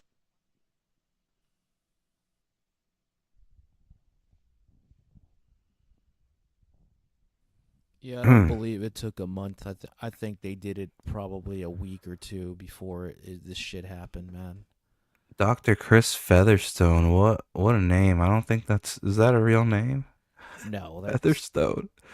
Featherstone. That sounds like, that sounds like That's a comic pen book name, brother. That's like a comic book name. Oh, it's Dr. No, that's not a Featherstone. comic book name. That's like a Native American, old school Apache name. You know what I'm saying? Featherstone. I don't know, man. That doesn't sound like a real name at all. It sounds. What's that thing mean when it's like oxymoron? Because a feather is light, aerodynamic, and stones are not. No, they're heavy. Have you ever flown in a stone airplane? What about a soul plane, brother? It's like that wrestler named Jeff Quackenbush, the guy who founded Chikara. It's like, that's not a real name, Quackenbush. Featherstone. Bush is, but Quack isn't. So how do we Means trust like a this? duck. How do we trust this guy then, who's saying a long-term decision that took planning and time? I don't think, I'm going to be honest with you, I think this was like I don't want to say a last-minute decision, but it probably was about a week or two before John Cena said yes. Bro, I want to say, yeah. I want to say that I think the Cody the Cody Travis Scott shit is like is all the work, the injury and stuff. But then I keep seeing the slap, and I'm like, I don't know. And then It's not a I thought work. about Travis's concert, and I was like, I wonder if that was like some televised humiliation ritual. You know what I'm saying? It could be. Because black the eye and the eardrum. It's like, yeah. I don't think it's a work because, dude, if it was a work, we wouldn't hear that loud strike. And plus, if it's a work, then a whole bunch of other wrestlers are also getting paid to make it seem like it's not a work. Because, like, there's people out there going crazy, like Steven Richards, all these podcasts, wrestling podcasts, you're calling Travis Scott an idiot right now. Yeah, I don't think it's a work. Because if it was, people would be defending Travis. Oh, he's new to the business and all this shit. And Shit, I wonder if I want to watch this one or the other one. Hold on, because I think there was one where Stone Cold gave his opinion about John Cena's heel turn. And I kind of wanted to hear that. Fuck Carmella. I don't care about Carmella's upset, but it's like, here's the thing with Carmella, right? Has she improved? Like, that's, you know what, though? I'm going to be honest with you. She had a I baby. think that's why She's blaming it on the baby But now. that's why Corey Graves walked out, remember? Yeah, he walked probably. out. It was not only because he was drafted to NXT, but it had to do with not renewing his wife's or his girlfriend's, Carmella's new contract. Oh shit. That's probably they don't say that, but that's what it is. They live Yeah, together. but now Carmella's saying that the reason they didn't renew her contract is because she was being punished for leaving at the height of things to have a baby. I don't know. Maybe if this was 20 years ago, yes, but like, why does Becky Lynch and Ronda yeah, they're high tier people, but Sarah Logan hasn't been released from the company yet due to having a baby. You know what I mean? Like, I don't know. God Maybe damn it, I'm she not seeing has the some awesome merit. stuff. Oh, it was this one, isn't it? Yeah, Stone Cold WrestleMania 41 news. Oh, I thought he gave his opinion on it. No, but yeah, I think we should definitely watch this one though. 10 matches I got a WWE wrestler instantly fired. Yeah, but Randy Orton and John Cena wanted to get rid of Mr. Kennedy. So Yeah, that's what the rumor is, because he was like real competition. Before turning heel. Here's an excerpt from the announcement.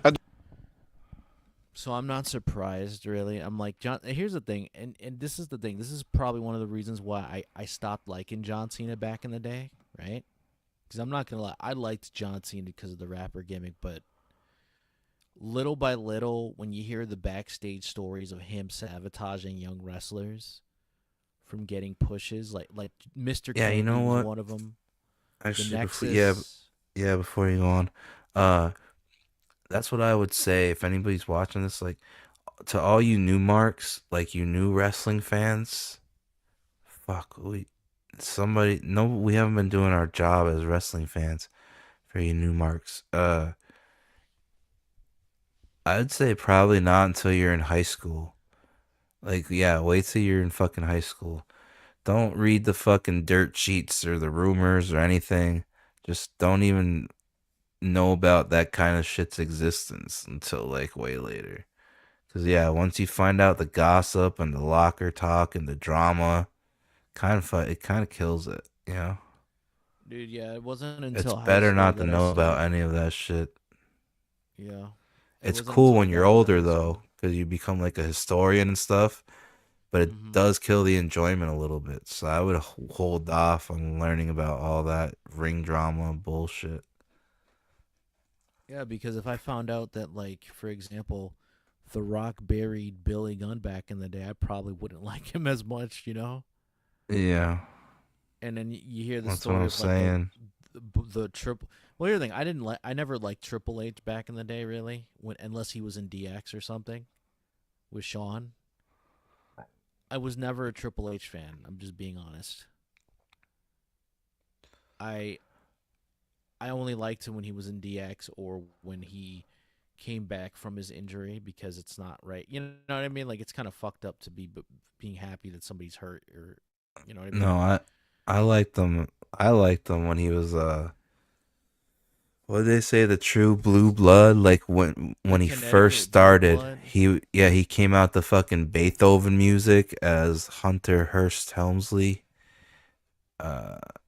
You know, I in the liked him. I network liked him way better than any of his other runs back then. For some reason, he had like he was vicious. On some DVDs or like network stuff, they dub it over with his, that preppy music that WWE created. No. The dun dun dun dun dun dun dun. That music. up the DVD. I think he had that as another thing. He had that as well. I think he used it briefly, but I think they gave him back his Beethoven music. But I think the reason why they used that music, because even though Beethoven is public domain, that orchestration of Beethoven music, I think it's copyrighted by the orchestra, like the symphony orchestra that worked on that. They copyrighted it. So that's why they can't use certain classical music, because technically speaking, it's their version. Then what's that song by Flair? Because they still play that shit all the time, and I know it's like a. Oh, but they used to use it. You mean you're talking about the Space Odyssey 2001 theme? Is the it? Speech Is that what it is? No. For years they had to dub that on VHS tapes or on DVDs. You'll hear. Remember the Ric Flair theme that he came out in 91 or 92? That was a knockoff of his actual theme. No. And even in certain video games, they would dub it over with that theme song. Actually, you know who had the best classical fucking music theme? Macho Man. Yeah,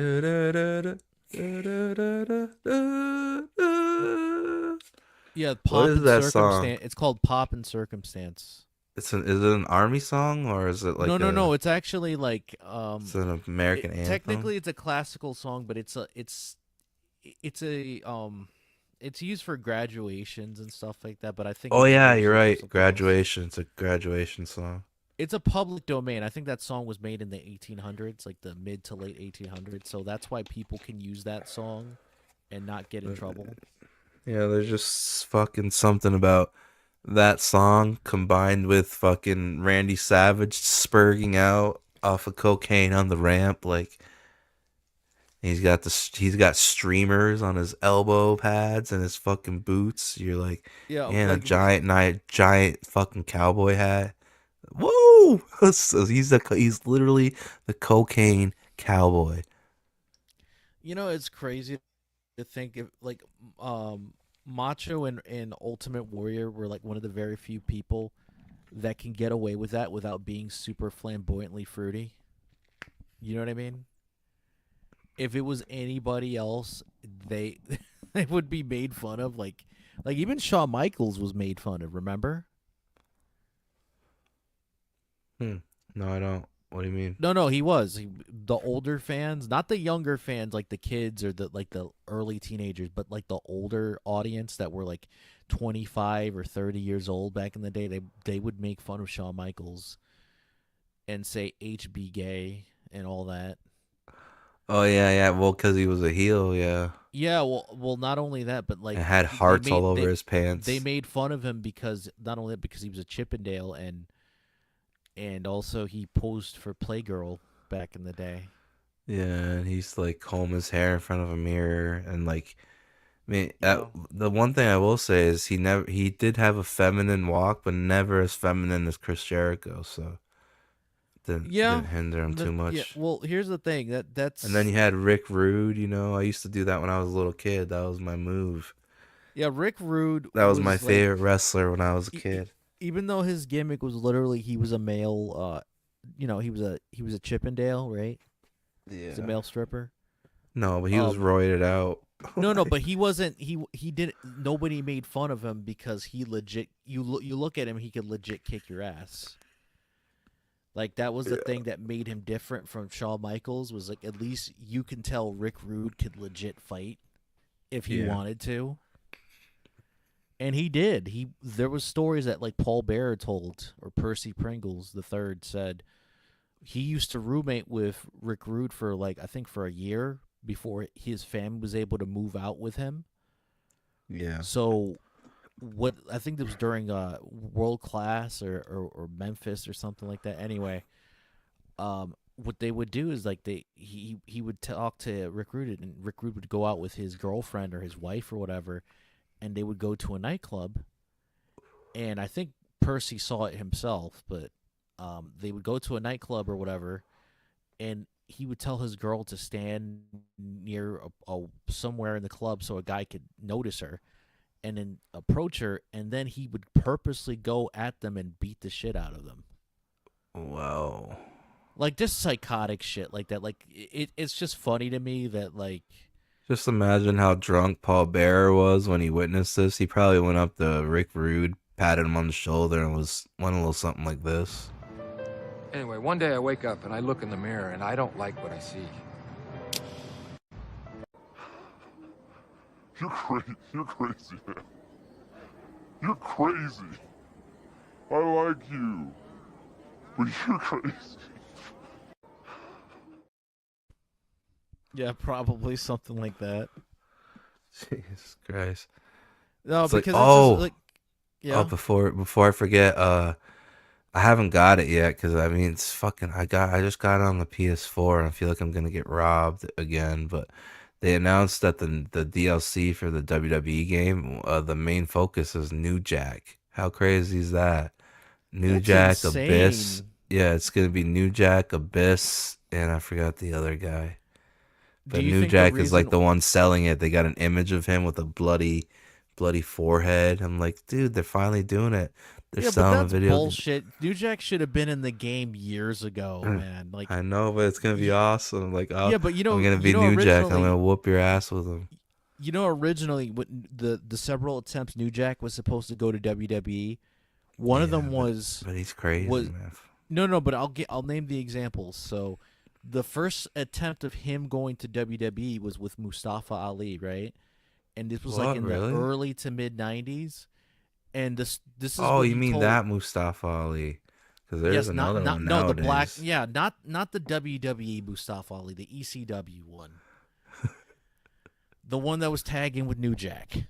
Yeah, so the story goes that Cornette and I think Michael Hayes and people in WWE were pitching this idea for them because they were working for Smoky Mountain, right? Before they went to ECW. Mountain Wrestling. Yes, Smoky Mountain Wrestling. Cornette's so the pitch goat. was they Shout were out. going to get dressed in like a brown gear similar to fried chicken, and they were going to come to the ring with a guy that looked like Colonel Sanders, and they were going to be called the Original Recipes. Yeah, chicken and attack. Cornette, yeah, and New Jack Chicken and So New Jack and Mustafa were laughing. It's like, haha, that's the joke. So what are we really doing? And they looked at them seriously. No, that's the idea. Could you imagine saying that to New Jack and like still expecting you to have like stay alive? Well, remember, no, New Jack. I'm not shitting you, New Jack. You're gonna be a piece of fried chicken, and you're gonna like it, boy. Well, that's the funny thing is they didn't tell him exactly like that, but they told him in such a way that's like, wait a minute, you're joking, right? No, we're serious. No, we're dead. Look at me, dead serious, New Jack. You're gonna be a piece of fried chicken. They told him and Mustafa were gonna be fucking fried chicken, accompanied by a Colonel Sanders lookalike. Well, the Colonel Sanders is pretty funny. It kind of gets rid of the racism, but come on, we know what you're doing. It does, but so that got kiboshed immediately by the gangsters. The second time was the gangsters / New Jack was supposed to go to WWF was in '97. Remember during the ECW invasion when they were going to promote what was it? Barely Legal, right? Yeah, that would have been bad. New Jack would have injured like half the roster. Yeah, but what happened was the mass transit incident happened. Wait, for those that don't know, tell us what the mass transit incident is. Okay, for those who don't know, the mass transit incident was an infamous ECW moment / match in infamy that should have never happened. What happened was originally the Gangsters was supposed to have a match with the Dudley Boys. But the Dudley but I think Bubba got sick or got hurt or he missed his flight or couldn't make it on time driving or taking a bus. So they had to scramble and look for somebody at the last minute. And this took place in Massachusetts. So basically, there was a guy who lied to Paul Heyman saying that he was trained by Killer Kowalski and that he wrestled a few, on the independent circuit here and there, and that he can, do this match. And Paul Heyman said, "Okay, fine. We need a replacement anyways." And his manager was a few midget wrestlers, and in reality, those were the guys that trained him how to wrestle. I'm not even joking. This is how funny the clown world of pro wrestling can be, right? So. Yeah, I mean, I could probably be trained by a midget though. Like they can wrestle their asses off. No, but dude, this obese kid, right? And I'm not making fun of him. This is how he looked like, right? You imagine him trying to lock arms with a midget wrestler to do the test of strength? How ridiculous that would be. How fucking ridiculous that would look like on camera. Well, how good was he? Did he look like he learned? He wasn't that good because he got his ass beat. So, anyway, he was talking to Paul Heyman, "Hey, put me in the match." Paul agreed. Paul didn't do any background check on him because back in those days, as long as you showed up and you're willing to get paid however you're going to get paid, it didn't matter, right? So, he asked New Jack, "Hey, can I do this? And New Jack got mad because, remember, New Jack was a veteran at this point, right, compared to him. Yeah. And he told him no. And he's like, "Can you give me color? Because I never did it before." And New Jack did, out of frustration. He's like, "Okay, I'll give you some color." So him and Devon was there, and they told Devon, "Get the fuck out of the ring, and if you try to help him, we're going to beat the shit out of you too." This is New Jack telling Devon. So Devon was thrown out of the ring. So they beat up Mass Transit. To Mustafa's credit, he tried to help New Jack not beat his ass too badly. He's like, he had to work it to make it look like he was beating the shit out of him too, but it was really bad. He bladed him with a scalpel. He cut him so deep, like he was gushing blood. He just beat the shit out of Mass Transit. So bad. Did Mass Transit fight back at all? No, dude. You really think he's the back in the day, the hierarchy system thing that I told you like last podcast? You can't do that. Because if you do, you're gonna get beat even more. Yeah, that's true. Or especially in a tag team match, the other guy's gonna help get your ass beat too. So you could fight back, but you better be a shooter. You better be like an MMA fighter, or like you better be like Ken Shamrock or Vader. If you have the skills to fight back. Even then, you can't take the whole locker room. So. Yeah, that's true. So he got beat up pretty bad. New Jack did the diving chair spot. You know what I'm talking about, where he would fly in the air on the turnbuckle and jump with the chair. Yeah. He hit him. He pinned him 1, 2, 3, and New Jack won. And then I think Paul Heyman said, "This is real, folks. This is pro wrestling." Yeah. And then the guy's dad called New Jack the N-word. He's like, "That kid's a minor. That N-word fucking killed, he beat my son. Get that N-word out of here," and blah, blah, blah, blah, blah, right? Get that N-word out of here. Yeah, so it was pretty bad. It got so bad that a lawsuit happened, and New Jack got out of it because he almost went to jail. The kid lied about his age. His name was, oh my God, I forgot his name, but he lied about his age. He lied about his age. He was so fat, people believed that in reality he was like 16 or 17 years old. He wasn't an adult. He looked like an adult because of his weight. And he lost, and basically he got blackballed by pro wrestling. He could never wrestle in pro wrestling ever again for obvious reasons, because they couldn't trust him. And he ended up dying like 4 or 5 years later from liposuction surgery, like a botched liposuction surgery. Yeah, so. And New Jack basically said, well, fuck him. When he found out he died, he's like, I don't give a fuck. So, yeah, that's the mass transit incident. And also, because of that mass transit incident, Paul Heyman almost lost the pay-per-view spot. He almost lost it. He had to delay Barely Legal for like 4 months later than he expected. New Jack and Mustafa got punished by not being on WWF Raw at the time when they did that Invasion episode. So they couldn't show up, and had that didn't happen, the Gangsters probably would have showed up to WWF, but it never happened. And then the third time, I believe it was going to be in 2004. 2003 or 2004. Remember when Carlito debuted, right? Yeah. Well, supposedly, either Carlito was never going to debut and it was going to be New Jack, or he was going to be Carlito's bodyguard instead of Jesus, right? Because remember the storyline, he got John Cena got stabbed at a nightclub, right? Well, supposedly that was supposed to be New Jack that did it, not Jesus. Oh shit. And New Jack would have debuted feuding with John Cena. How crazy that would have been. It would have been great.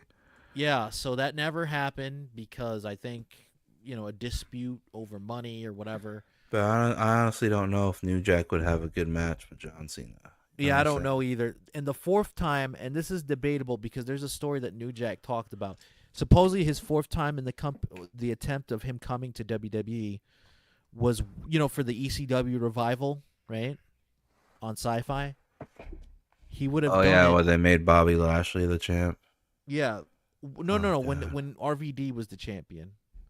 What? He would have came back, did the ECW thing, and it was either this or during the Carlito thing where he met with Vince McMahon, right? People told him don't interact with Vince McMahon at all in the hallways whatsoever. Do not do that.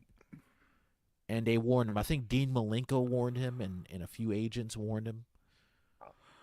And what did he do? He's like, my name's New Jack. Oh, my name's Vince McMahon. And then his name was erased from the board when he was supposed to have a match. His name got erased. And he asked him, what happened? Oh, well, we don't know. What really happened was he shook hands with Vince after being told don't do it. And he got heat, and he never had a match for WWE ever. He's basically the first Titus O'Neil. Yeah. So yeah, that was the attempts of New Jack coming to WWE, and it never happened because of that. Who was that one buff German dude? He was in ECW. He came from WWE, and he was fucking awful. Brackus. Oh yeah, Brackus. Like Paulie was like, no, have him back. He can't do this shit. He's like worse than Goldberg, right? Yeah, he made Goldberg look like Kurt Angle. That's how bad he was. I mean, he had the physique. I remember that, but I was like, yeah, but Vince was like, that was the problem with Vince McMahon. He kept thinking Jack dudes. Lex Luger, yeah. Like Lex Luger could barely work, but at least he had the charisma and he could do a few moves. Vince was just always, he never, he's living vicariously through them. His steroid era, although on repeat. Like, dude, I'm sorry. Look, they look amazing, but just because they look amazing doesn't translate to a wrestling match. And sometimes it doesn't look that good now with high def and 4K. Like, look at Jinder Mahal's. You Ooh, could yeah, tell he that was on the juice with his back knee and he stuff, had right? back acne and shit. That was the side effects of Yeah. steroids. Like right on camera in 4K, and we're like, oh, hey, they're back to using the juice over there. Which, you know, I honestly don't mind because I like a nice balance because not everybody can be fucking skinny like Daniel Bryan and, you know, and CM Punk. Like, you gotta have some fucking mammoths. Well, here's the thing. I'm probably in the minority here. I liked Jinder Mahal being WWE champion because it was different. It was something different. I know people would argue, even certain people we know in this community were like, no, it was the drizzling shits. But it's like, would you rather have John Cena or Randy Orton be WWE champion for the 1000th time? No, right? Yeah, it was a bad title run and it was short lived, but the beginning of the title run was great. Dude, he was feuding with Randy Orton. Yeah, and he he was was coming taunting off him. OP. He was coming off like super powerful. His vignettes were cool, and he had the two Singh brothers with him at first. Yeah, That's he like his took little the belt. posse. Remember, he took the belt and he was driving away in the limousine holding the belt. Like, that was crazy shit. Dude, that was awesome. Like, I don't know why they only didn't like it because it was gender. I know. If it was anybody else Sucks that they because it was liked, good, man. Like when they do ideas like that, you're supposed to let them know they're good, but sometimes fandoms they get in the way with their mob mentality. So they then would rather- WWE doesn't acknowledge it and goes to other fucking directions. yeah, but they would rather have like the usual suspects like Daniel Bryan or Rusev or Sheamus. I'm like, no offense to Sheamus, but it's like nobody wants to see. Like, he already was WWE champion. Yeah. Try something different. Alberto Del Rio, the same thing. He was already WWE champion. And it's like, dude, they're heels. They're not supposed to be like. So why do you care if you don't like them? So what? I wish it wasn't so close to like, yeah, like, see, if we did get a year or a month of booking allotted to us by the WWE by some miracle, like, it would have to, I would prefer it to be like away from WrestleMania. Because you can't really do anything too crazy around WrestleMania time because, you know, plans get set in motion from the Royal Rumble to fucking Mania. And even after Mania was SummerSlam, but well, people would bitch and complain like, oh, because I would start right away. I'd fucking pimp out the LWO, make them feel like a real threat, and that way slowly bring the New Day back into being faces because they kind of have to stand up for the locker room from the threat of the LWO, all the beatdowns and stuff, and yeah, the LWO could be badass. yeah, and I would Ray have could them- do it. Ray could do it right before he retires. It'd be like that guy with the gold mask, and then it'd be Penta and Phoenix and who's the other one I was thinking of? Dragon Lee, Who's that? the guy that was standing next to Rey Mysterio. Oh, with the gold mask. Yeah, that's Dragon Lee. Yeah. I already said him. I said the guy with the gold mask, Penta, Phoenix. Dude, I would turn Rey Mysterio heel. I would do it because Yeah, but this nobody is would his expect last it. year though, man. So I would turn him. yeah, heel. well, I don't yeah, care he what can be. Yeah, he's gonna be heel. The LWO is all gonna be heels. They're gonna be beating down the whole fucking roster. It's gonna get real USA Mexico versus vibes, If it wasn't for Del Rio having the heat, that and he we're gonna has in find a wrestling- Mexican Jinder Mahal. Yeah, but any of these Samoans could be Mexican. You know what I'm saying? You mean like Camacho? Remember that? they just made him a Chicano like out of nowhere. Like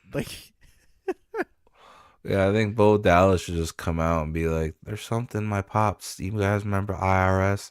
Something my pops kept from me. We have Mexicans." oh god. No, but if Del Rio didn't have the heat that he has from wrestling and because of outside the wrestling ring, I would bring him into the LWO, but he has too much heat. Yeah. All right. Help me think. We got Ray, Dragon Lee. Ray's not gonna be there forever, but he's like the head for now. Ray, Dragon Lee, Penta Phoenix. We need one more.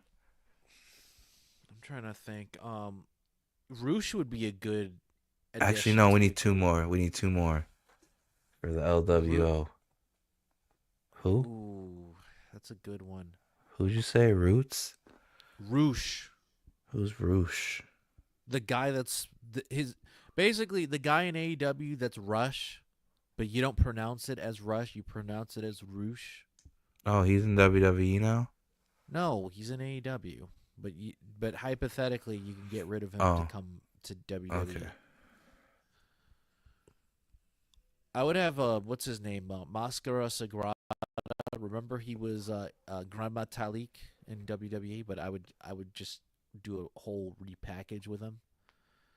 I'd bring him back as like this tough like mercenary guy who's like raised like capo or whatever. Yeah, we need one of these LWO guys though. Has got to be like a heavyweight guy. Yeah, because I know Penta could go for it, but I mean, we need like a Mexican Jinder Mahal. Yeah, they have them, but it's just most of the time we get cruiserweight guys coming over here. It's never the heavyweight wrestlers. Oh, you know that one of those wrestlers from Lucha Underground, either La Muerte or the Monster guy. Well. Also, Katrina should come back with Mil Muertes, but they'll never do that. Oh yeah, that was his name, Mil Muertes. But there was another one. There was another one that was like a they called him the Monster, and he had like a jail suit on, but it was like green denim with cut sleeves. You know braid that's sleeves. Jeff Cobb, right? That. Oh, They said that's who that that was is. Dario Jeff Cobb. Cueto's brother. Or Yeah, something yeah, like yeah. that. That's Jeff Cobb, and I don't even think he's Mexican, but you know, who gives a shit if he's wearing Where's a he mask, wrestling? right? Where's Jeff Cobb wrestling? Well, he used to wrestle briefly in AEW. I think he's in Japan still. Oh, yeah, we need to get him.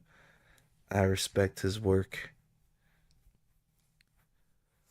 Wasn't he scary? He was like a big fucking jacked guy, and he was like under the guise of being some fucking Mexican and like a monster and like some kind of like cannibal, and then he came out and he's fucking got arms the size of fucking Big Papa Pump with like a Mexican wrestling mask on, and looks like Michael Myers. He's dressed like Michael Myers, and he's just fucking I don't know, he was doing all kinds of weird suplexes and package pile driver type shit. So I was like, dude, this guy's fucking badass. How is a guy that big moving that good on his feet? Yeah, that would be great. But then again, Lucha Underground was like, it's very in the past now, right? Like how many years? Yeah, it's old almost is it? 10 years old. You know. Yeah, 1 so year all those beats it. guys are fucking 10 years older.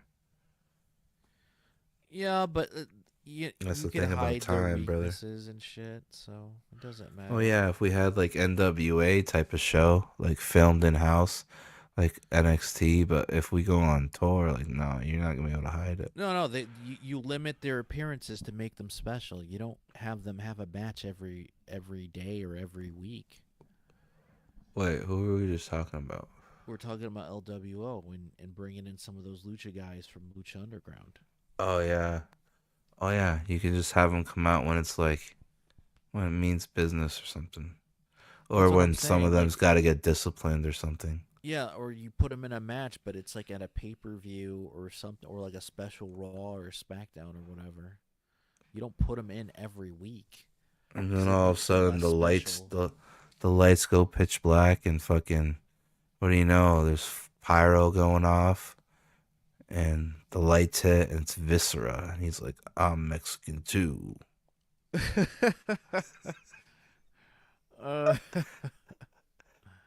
Oh, Yeah, you know, maybe not Triple H, but you know Vince would do it. Vince would race swap and do anything. Vince would pull that because that's what they did in. That's why he ECW, was the remember? man. He was like, "Hey, I'm like Stan Lee. Look, I got the." So that's why he was like so. You know, he would do anything you could think of. No, but remember the full-blooded Italians? That's what they did. The original gimmick was that everybody except for one person was not Italian. They pretended to be Italian. I mean, Vince has done it all. He did blackface with Xbox and measly Mark Henry. He fucking had Mae Young give birth to a hand. Yeah, and then he tried to say Vince Russo did it, but he wasn't even in the company after that. He was gone for like 6 months. And he said the N-word to like in front of Booker T and his woman to John Cena. Whoa, while wearing a do-rag. What's good, man? Yeah. He's done it all. He's a crazy Stan Lee with the Hitler stash. Yeah, I don't know what Vince is gonna do now. I think he's gonna probably, unless he goes to jail, he's probably gonna start a wrestling company. Man, I wish life was different, man. That would be the dream come true. I have enough money to keep releasing my comic books as a legit comic book company. I have enough money to make video games and trading card games and all kinds of merch out of my comic book IPs. But then also me and you having money to run our own fucking indie federation. Like at the same time, that would be like everything would be perfectly put together. I'm doing everything that I love. We just need that Russian asset government startup capital. You know what I'm saying? Well, whatever company That Tim Pool shit, that Lauren Chain. That Tim Pool acted like a bitch and like, oh, that's not true. Like, dude, just don't say anything, right? Yeah, just don't say shit like the Hawk Tuah girl. And she robbed people for millions, and she's like, whatever, going away. That's for a the little problem with Tim Pool. Tim Pool is the type of dude who has to respond to everything. And it's like, unless we're going to court, I don't have to say shit. Like, that was the problem with Tim. Tim is very sensitive, and he's like, he's not, I don't know, he doesn't come off as a good leader. He has people that are yes men / yes women that listen to him. But he's not a good leader at all. He is the drizzling shits. He had Mio Neonopolis. He got scared by that dude. Can you believe that shit? I don't think he got scared by him. He just got caught off guard by instead. Maybe he's because you can't fear a backstab because you don't see it coming. Well, like when somebody starts when somebody's like doing friendly fire and just starts stabbing you 100 times, you're just like, oh shit, I let him on. I let him in. The reason why I say he's scared is because you got to remember, man. He removed the actual video / live stream. It was like, dude, if you're not that scared, you should have left it up. But he didn't do that. Yeah, it got nuked. I'm so glad I saw it though. I mean, you can find it on Rumble and certain sites that have video sharing sites in it. You can watch it there.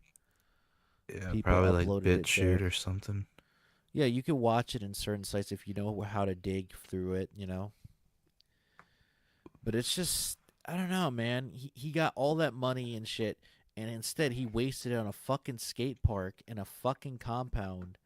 It's like, dude, you could have spent it on better shit. Find better people instead of spending it on lackeys that will say yes to everything you say, man. I don't want subpar people. I want the best. You know what I mean? Like, instead he wanted yes men around him, and it's like, dude, I don't want yes men around me. I want people who can give me like strength and ammunition to improve myself. Because that's what Opie and Anthony did, and that's what Howard Stern did. They had the best people around them, and then eventually they gave up, and then they just said, fuck it. Let's see what Stone Cold's doing. Our first story looks at, is Stone Cold booked for WrestleMania 41? The top of today's news is whether Stone Cold Steve Austin will show up at this year's WrestleMania. Austin has said that he doesn't like to leave his home in Nevada, but the show of shows is taking place in Las Vegas, and fans of the Texas Rattlesnake are hoping that he'll show up. During an appearance on the Schmo, the Bionic Redneck commented, "Hey, I haven't been in contact with anybody, so I guess anything could happen. But I'm here to run the Mint 400, and that's what my sights are set on. I'm not looking to Mania, I'm looking to the Mint 400. I got a brand new left knee. Trying to win here to this my first race."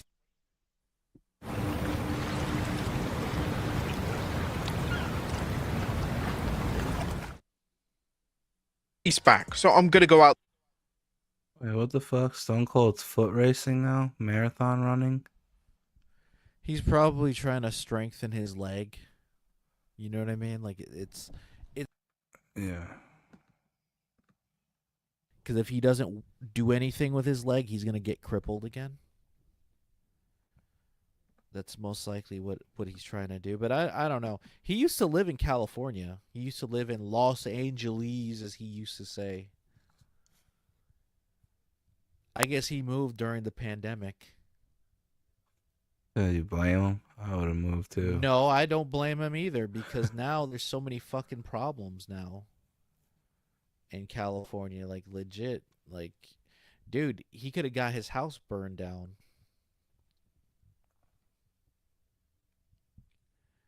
Out there and kick ass and see if I can do as well as I can. While Austin had a fantastic retirement match against Kevin Owens at WrestleMania 39, Steve Austin seems happy with the many projects he works on outside the ring, and as time passes, an in-ring appearance seems more unlikely. Now, of course, Triple H has teased many twists and turns for this WrestleMania. Austin even mentioned that he's willing to give Cody a hand at WrestleMania, so could they book Steve Austin last minute? Next up... What do you think? Know. You think he's... I think it'd be great if he helped Cody Rhodes out, but the problem is, it's like they have to give Steve Austin a certain amount of money that he's willing to show up. Because I'm gonna be honest with you, dude. Yeah, I think like last Austin year... could. Oh, go ahead. Austin could come in, right, and whatever, he's gonna give Cena a stunner, give The Rock a stunner, right? And then give himself a stunner. But then, don't they still got the Money in the Bank? Who's the winner of the Money in the Bank? There is none. There's none this year? No. Oh, so then Triple H is full of shit. How many swerves can you do then? You can't. I don't think that there is no Money in the Bank winners this year. I don't think they. Are you sure? Yeah, they don't. There's no Money in the Bank winners this year. Oh. I mean, unless it was a failed cash in, because now I'm gonna have to look up that now, because unless they canceled Money in the Bank this year, the last one that I remember was Damian Priest. Shit. And the other one was, what's her name? What was the chick? The one who cashed in on Nia Jax. And do you think Jey Uso's gonna beat Gunther? I think so. Yeah, they have to give him a win because Honestly, can finally get rid of that annoying gimmick. To solidify that he's main event Uso. Yeah. What I was gonna say was, like, remember last year when Steve Austin, he was supposed to do that run-in spot instead of Undertaker? You know why that didn't happen, right? Because I think he was pissed off that WWE said, let's pick Rock to be a board member and be part of the creative stuff in WWE. And Austin felt slighted, like he felt jaded from that. And after that, they were like, no, you give me more money than I expect, and then I'll show up. And WWE told him no, and he said, fuck off. And that's why The Undertaker was his last-minute replacement. Yeah. Let's see what kind of experience he would bring to the creative part. But they also say that he doesn't even like to leave his house, so maybe he doesn't even want a job, you know, but he's still kind of pissed that they didn't even offer it to him, I guess, maybe. I think no, dude. I think that's just his way of saying, like, unless you made me the boss, I'm not leaving my house. Because if they would have offered him, this is what they probably would have done. Austin, we'll give you a position to work the board as a board member, but you have to move to New York or Connecticut, and we'll pay for your apartment in New York or Connecticut or condo. He would have done it. He would have done it. He's gonna take a lot of vacations, I can tell you that. Yeah. Because once you're not used to the cold. Oh, there's your doggo.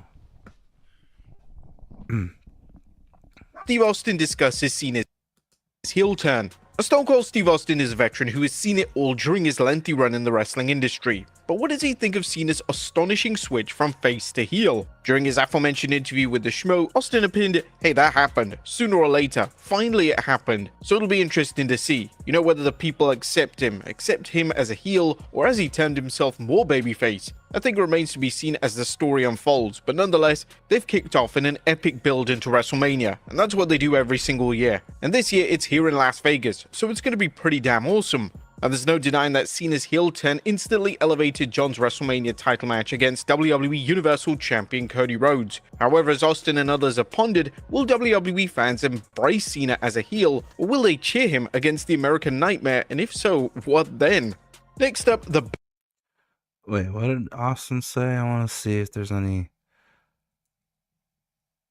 wisdom to what he said. But nonetheless, they've kicked off an epic build into WrestleMania, and that's what they do every single year. And this year it's here in Las Vegas, so it's going to be pretty damn awesome. What? What about the heel turn? Oh, hey, that happened. Sooner or later, finally, it happened. So it'll be interesting to see, you know, whether the people accept him as a heel, or as he turned himself more babyface. I think it remains to be seen as the story unfolds. Jesus Christ. Oh, nothing burger. Backstage reaction to John Cena's heel turn. Our wrestling fans are still buzzing about Cena's heel turn Elimination Chamber, but what do WWE's various superstars think about it? Well, Fightful Select Sean Ross Sapp was asked about this on the Patrons Q&A show and answered, a lot of pleasant shock. This was the type of thing that even people on the roster had thought was possible, but just didn't think that would happen. There was a lot of excitement on the roster because they knew it would lead to more eyes on the show. WWE's willingness to turn Cena heel after 20 plus years as a babyface and during John's farewell tour is a gutsy move that shows the promotion is willing to think outside the box, and also it's a testament to Cena's willingness to do what he feels is best for business. Hopefully this momentum will help the WWE's entire roster and give creative more incentives to shake up the undercard roster, which is still booked inconsistently. Next up, AEW and Amazon Prime announced partnership.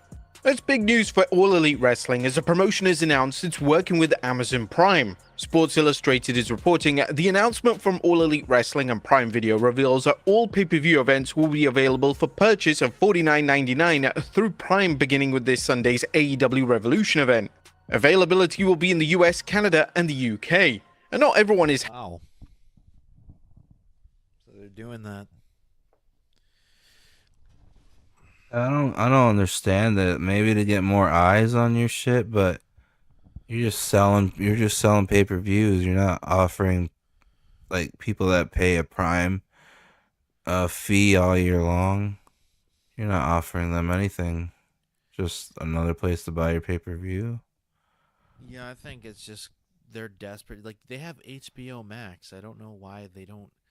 Yeah, but they don't have shit on there. It's like some weird show, and I seriously don't know any of the wrestlers. It's like AEW's like dark matches or something. I don't know what the fuck the thing is.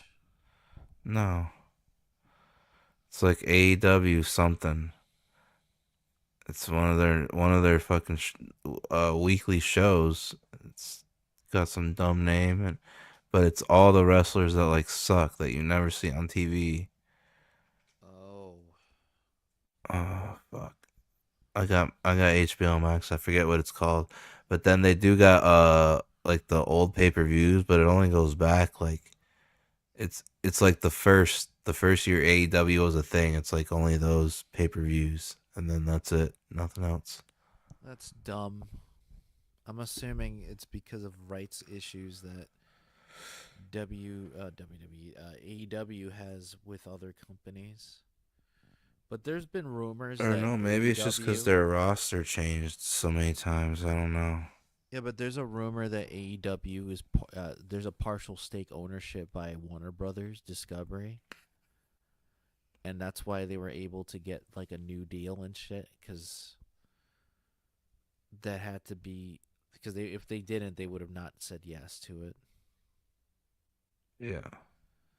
I don't know if that's true or not, and I don't think they're gonna publicly reveal that because it's all private information.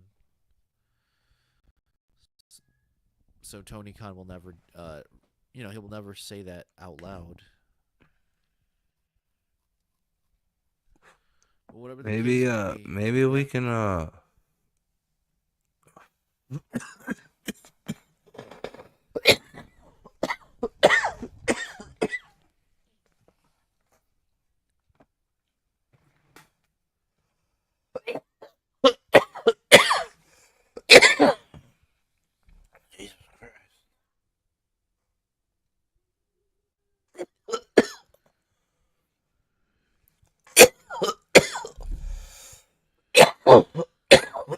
Well, I apologize.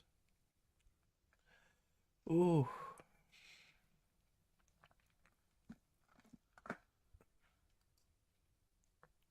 You were saying?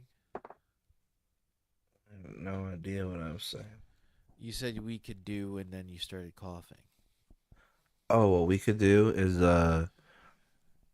see if we have any wrestling people that because all we do is like be in wrestling podcasts, wrestling discords. Somebody can knock around and find something out. Try like insider baseball when we know what Vince is gonna do his wrestling company. We could try to apply and show our booking skills. Yeah, we could do that, or we could, if any companies out there wanting to train us, we'll do it. Because I'm willing to go and train.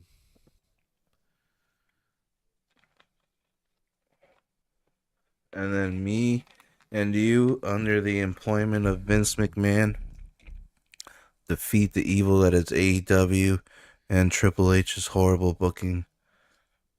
Well, maybe The Rock is to blame a little bit too.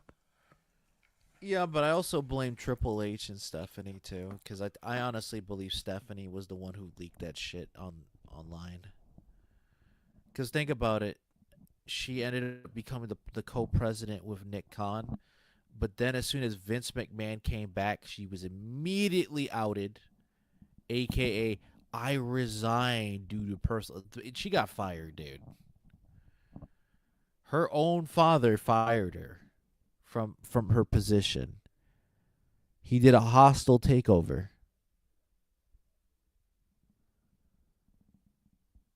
So crazy. But they'll never admit that publicly, that is.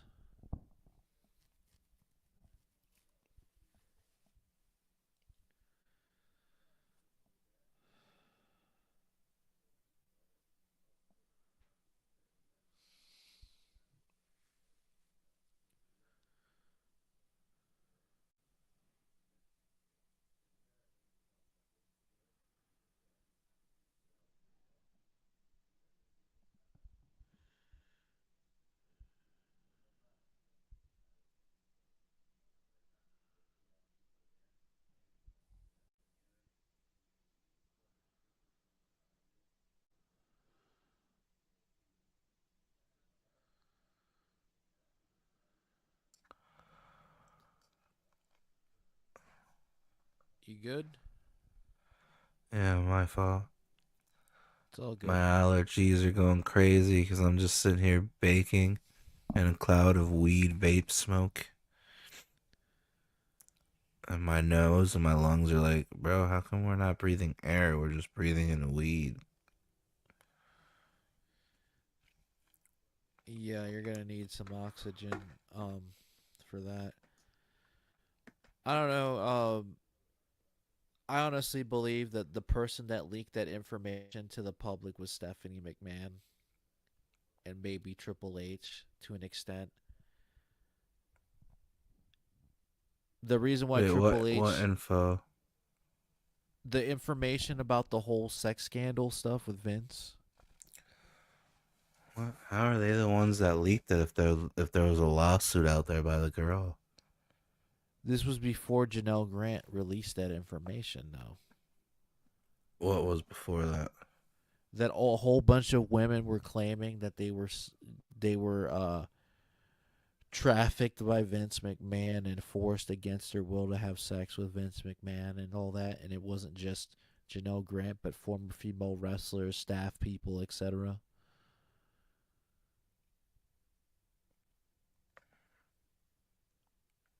And then Janelle Grant came out with it later. Yeah. So is she the only one, and all the other? No, there was victims Rita disappeared? Chatterton. Remember the female referee? Yeah. She came out, but Vince paid her off. There was a whole bunch of women that came forward. There was a former female wrestler that some people say was Christy Hemme or was Dawn Marie. Nobody knows exactly, but supposedly they got harassed and then they got paid off.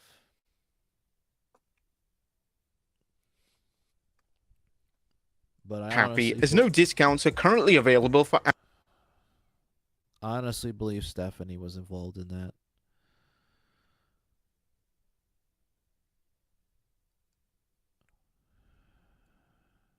Next up, John Cena bringing back the Doctor of Thugonomics gimmick. Or is John Cena dusting off his Doctor of Thugonomics character to utilize in his new role as a heel? Some fans began asking this after Cena posted a TikTok showing him leave the Rogers Center after dismantling Cody Rhodes' Elimination Chamber. What caught fans' attention was that Cena's Word Life entrance theme played, one that he used during his epic run as the Doctor of Thugonomics. Next up, a star in WWE's Concussion Protocol. Did Cora Jade suffer a concussion during her 4th March NXT match against Jordynne Grace? While we don't know for sure, Brian Alvarez is reporting on the Wrestling Observer Live that the update on Cora Jade is that it appears that she's in concussion protocol. Somehow Cora apparently suffered a concussion and went back to review the footage. Most of this happened during the picture-in-picture. I watched it over and over again and I have no idea how she got the concussion. Alvarez did speculate on where Cora may have been hurt, saying the only thing I can think of is that she took a turnbuckle and if you watch closely, she didn't sell it like she normally does. Instead, she reacted as if she's actually hurt. She then tried to bounce off the bottom rope into a stomp, but she missed the rope completely. She attempted to bounce off the bottom rope again, but she missed Jordynne with both feet and just landed on the ground. Alvarez added that Cora Jade began talking with the ref, who ended the match throwing up the X sign. The WWE and Cora Jade have yet to confirm anything, so fans will have to wait and see whether Yeah, she was like wrestling on autopilot or something. You know Jordynne Grace, if this is true, Jordynne Grace is gone from the company, dude. They don't want her to be. They don't want her to be the female Seth Rollins. Yeah, she already has a first strike already. That's not good. On the ground. Alvarez added that Cora Jade began talking with the ref, who ended the match throwing up the X sign. The WWE and Cora Jade have yet to confirm anything, so fans will have to wait and see whether either party releases information on any injury or return date. In the meantime, we're sending our best wishes to Cora Jade for a fast and full recovery. Next up, Cena sets a Guinness World Record. Now it looks like John Cena's heel turn is already paying off, as the Guinness Book of World Records is recognizing John Cena for having the longest run as a babyface before turning heel. Here's an excerpt from the announcement at the Record Book's website. Cena's impact on WWE is further magnified by a remarkable Guinness World Record title. He holds the record for the longest WWE face run before turning heel, a distinction that speaks to the sheer length of his tenure as the company's go-to good guy. For over a decade, Cena was WWE's figurehead, standing tall as the ultimate face of the promotion. Cena's been a babyface since November That is complete bullshit. You know WWE paid Guinness for that record. There's no fucking way that Guinness Why? would You give a don't shit think he's about. been wait, did Bruno Sammartino ever turn heel? No, that's the thing. That's bullshit. Bruno was literally in the company for 20 years, on and off. I'm talking about he I was. know, but isn't this the record of longest babyface to heel? I guess. So I is don't he know. the first one? I don't know. Because I would. Yeah, I would because Hogan. Yeah, Hogan, Rey Mysterio. But Hogan wasn't a good guy for 17 years. No, he wasn't. Hogan was a good guy for probably like 4 or 5 years, maybe.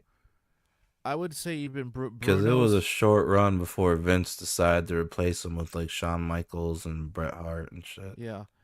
And I'm talking about Bruno's run from the 60s to the 80s when he was tagging with his son David and feuding with Larry Zbyszko.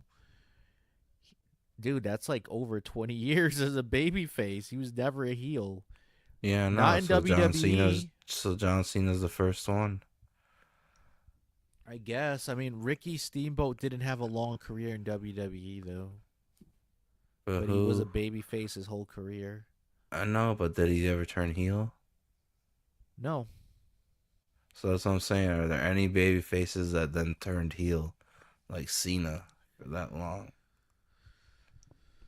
That's a good one. I mean, the closest that I can think that did that was probably The Rock. The Rock is like because The Rock. No, he wasn't Rocky Maivia for too long, man. No, he wasn't the. Remember in 2003, right?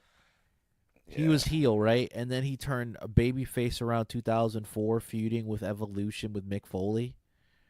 Well, he was a baby face until what, 2024? So that's like 20 years, man.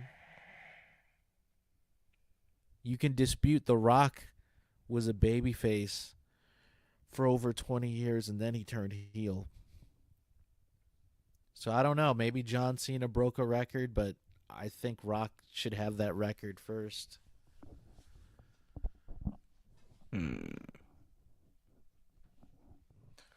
WWE personality removed from the roster. Who's this guy? Yeah, I don't know who the hell that guy is. He looks like Michael Cole with a full beard. And then John Cena's dad breaks his silence on his son's heel turn. Not really interested in that. I'm not interested in that because John Cena's dad is probably going to be turning heel with his son just for the sake of it. Look at this, the Stevie Richards show. Travis Scott is an asshole.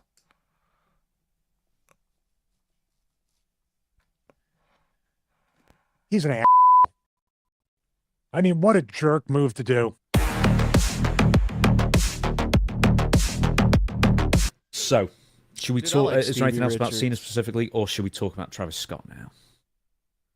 Yeah, I think we talk about Travis Scott, and unfortunately, we should have led with the bad news and then went to the good news. But good news and bad news. So, Travis Scott is apparently an American rapper. I keep saying apparently. I know he is now, but I don't. He's not a big deal here. I asked a load of people who are roughly my age, who's Travis Scott, and every single person like, no. So he doesn't have that international appeal, and they didn't explain No, who he only was. has North And then they didn't America. explain what he was wafting around, which I know you'll get into in a second as well. But the big deal is, Well, he's got like Paris, Italy, and Poland. Yeah, but yeah, not everywhere. Outside of North America, Canada, and the U.S., I don't even know Mexico even likes him. But outside of that, he's not that big. Like, yeah, he's huge here. But like, you Yeah, don't all I'm hear- saying is that he did his most recent album. He did his debut, his first show after his album dropped was in Italy, and it was like insanely crowded. So that's at least one place where he's definitely got fans. Because I was like, holy fuck. Yeah, he needs to get better promoters for the UK though, because the fact that they don't know him in the UK, I'm like, wow, I thought they know a little bit of rap music over there. Yeah, maybe he doesn't want to go there because, UK got rid of all the guns. Well, he would. Maybe that's it. And also the drug policy, you can't be doing drugs in the UK. It's so weird how weird Europeans are about like weed, but they as families, their kids start drinking beer at like 7 years old. Oh, Yeah, have a wine. mug of beer. Yeah, Well, they it's like, eat it with their food though. yeah, but come on, man. They're fucking the whole continent's alcoholics, and they're like, you're gonna go to the gulag for 10 years for smoking a doobie. The I fuck agree out of with here, you you weird that it's foreign fucks. ridiculous. It's ridiculous that And it what are you is doing ridiculous. giving up your guns? Are you guys retarded? Stop the You want me to retarded say the shit. truth? Yeah, they are. Yeah. They're like, yeah, let's even Australia, and I like Australia, but come on, like you're gonna give away your guns because of one incident, and they'll do it, and they're brainwashed, dude. They think like I remember watching Rene Dupree's podcast. Why do you think there's 10 of the world's most poisonous snakes are all on Australia? Yeah. Because that shit was a prison fucking colony. They were meant to that was to fucking kill. It kill was to and kill all torture the everybody prisoners. there. There's a reason why you got the world's 10 most poisonous snakes all in your country. And spiders. It's the only place they're located. And spiders. Sharks, crocodiles, alligators, spiders. Yeah, they put them there just so that way, like they because morally, like we can't kill these people. Oh no, we'll just leave them in exile. AKA, Yeah, we'll let the fucking animals kill them. We'll let the animals kill them. jumping fucking rats with fucking sharp claws. Got emus, like, for a reason. Because you guys are from a fucking prison colony. Your whole bloodline are a whole bunch of prisoners. You're the bottom of the bottom. You're upside down. You're the reason that all the girls frown. I mean, the Australian You're women just are an pretty Aussie hot. boy. No, they're not. The Sheila War Pigs. You're just the Aussie boy. You haven't Aussie seen pretty Australian boy. chicks?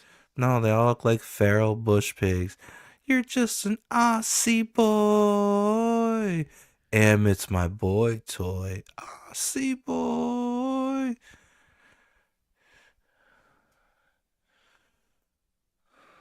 Everything you got is what I'm not. I'll give you kisses. Like Liam, I help your missus. Yeah. Yeah. Okay, let's see what Steve Richards is saying. Wait, before you do though, I remember like Renee was calling out his co-host, the other James, right? And he was telling him like, dude, why are you for gun control? And you know it is. They drink the Kool-Aid and they accept it as fact, right? And mind you, Renee is Canadian, but he's like, wait a minute, why the fuck would you not want to have guns in your country? What if crazy people start going after you? Yeah, like who's gonna stop the bad people? Yeah, knives aren't gonna stop them. Like there's literally a video of like an old lady. Two guys followed her home in a car and they're trying to rob her in her driveway at gunpoint. And she's like, no, help. Her fucking neighbors come out and get in a shootout with the guys and take them out and save that bitch's life. Yeah. They're like, get behind me, Mrs. Whatever. And they start shooting. Like, who's gonna take care of bad people like that? Yeah, you're not. That'll fucking try to assault and rob an old lady. Like, what are you gonna do? Turn the fucking Superman all of a sudden? Yeah, to use a sword or a cane or whatever. It's a nah. You need guns. It's unfortunate what happens when you have access to guns like that, but it's fucking needed. As Russia, just fucking Asia, China's right there. Australasia is what they call it. China will whoop your guys' ass, even though you are known for having good soldiers. I will say that, at least on foot in the army. But you know, you guys will get annihilated without guns. It's not a fantasy. You know what happens if China comes to like New York or Texas or California or anywhere in the Midwest, really? Like, actually, the whole Especially country. Detroit or Chicago, yeah. What do you think's gonna happen? They better bring fucking unlimited ammo because we're gonna fucking dump on them. It's not only gonna be the U.S. Army, the best army in the whole world. It's gonna be the fucking citizens, bro. Fucking rocket launchers, you name it. Anti-aircraft. Bring it on, China and Russia. We'll be waiting. You know, you Australians can't really say that. You kind of gotta say, here's my pantry. The bathroom's on the left.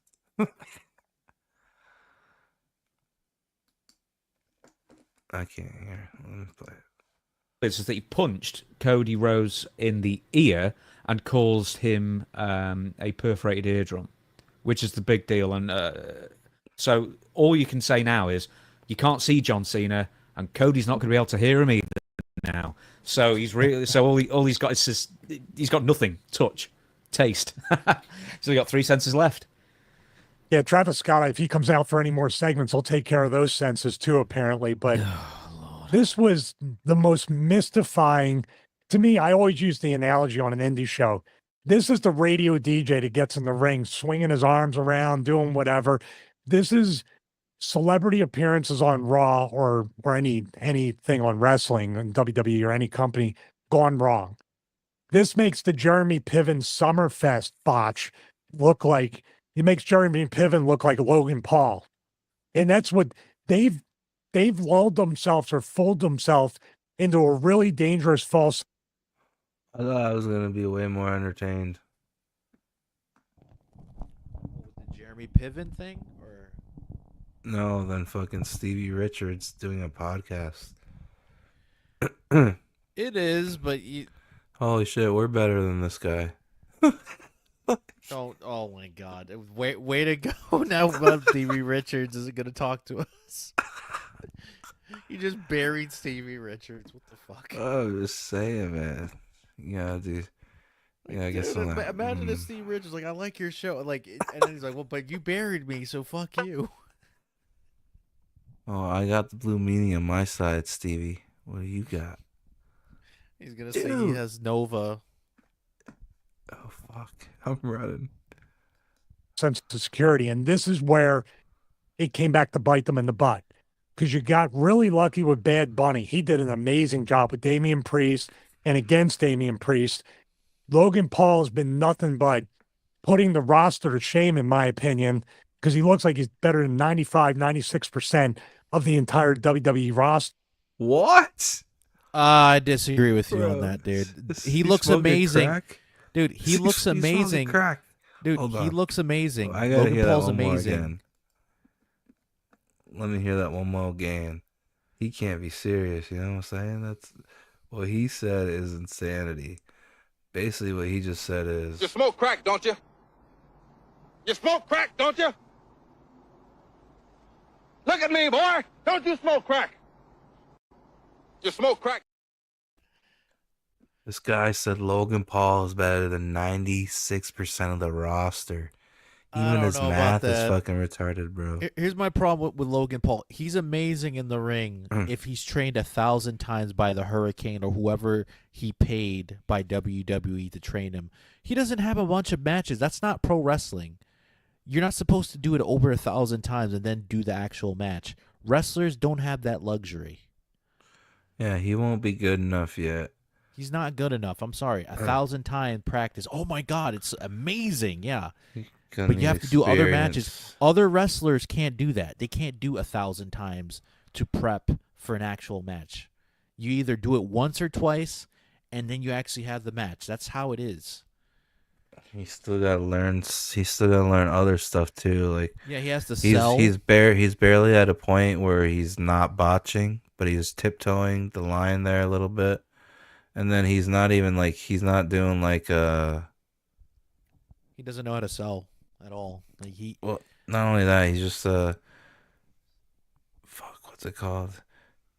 Not psychology, but Yeah, he does lack psychology a little. Other than being an asshole, he doesn't have the psychology of wrestling. Or yeah, that's what I was gonna say. The storytelling, like it's gonna take a while before he knows how to like tell story in the ring. Because right now, what he's just doing is like, he's like a fucking ping pong ball machine. He's just fucking hitting move after move after move, and then going for a pin. It's spots. All it is Yeah. spots, and it's like that's not wrestling, dude.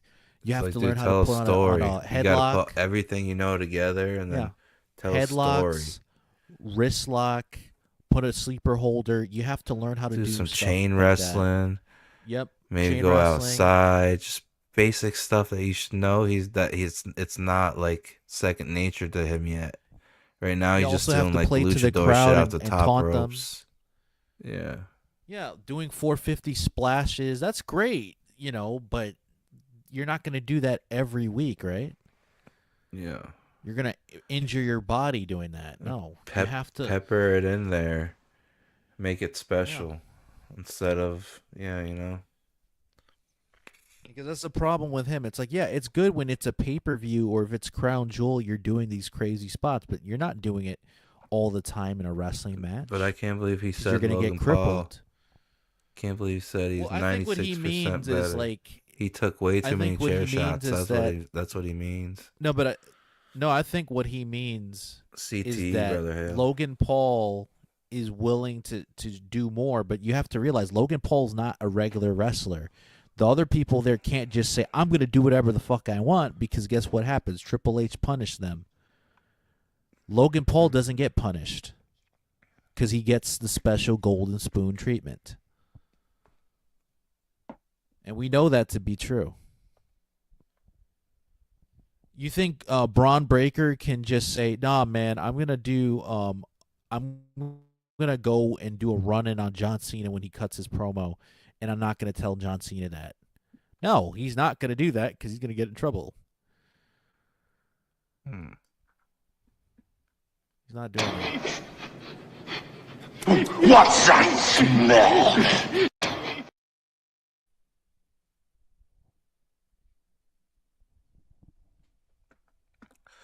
Let me finish this real quick. Stevie Richards, you're boring me a little bit. Let me make you fun.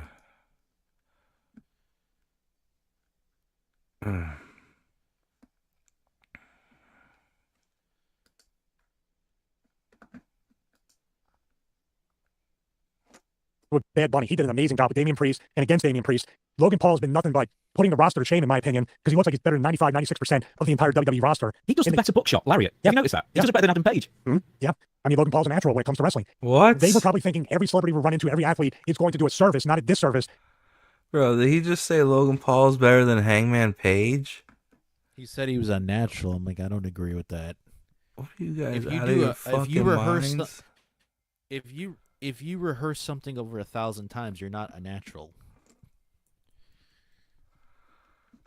Because that's my problem with modern wrestling, dude. That's my problem with modern wrestling. Everything is too choreographed. Everything is it's like it's a circus show. It's a dance. No, yeah, they've made it like a routines and like a routine and presentation as opposed to telling stories. Because, dude, back in the day, even if they botched a little bit, They're that like, hey, botch look at our looked cool. lucha spot where we do 20 wrestlers doing a suplex at the same time, and watch 5 wrestlers fly out of the ring at the same time.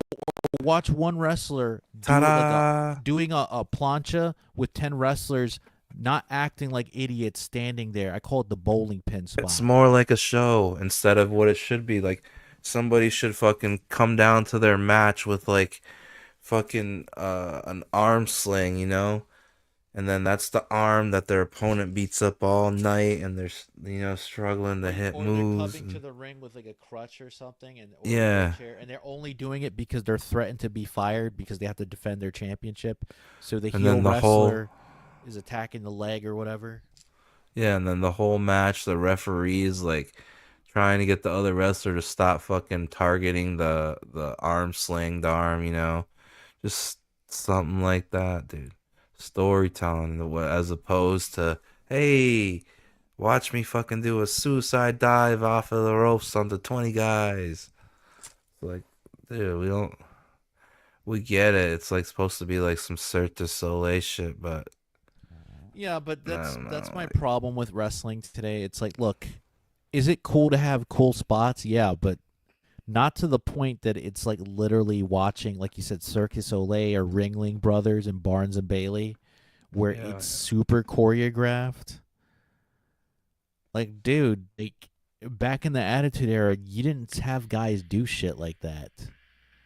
Or back in other than WCW Nitro, where guys would do like a hurricanrana off the top rope, that was a crazy spot. But you didn't have people do shit that's like super like you have to practice a bunch of times with. It's no.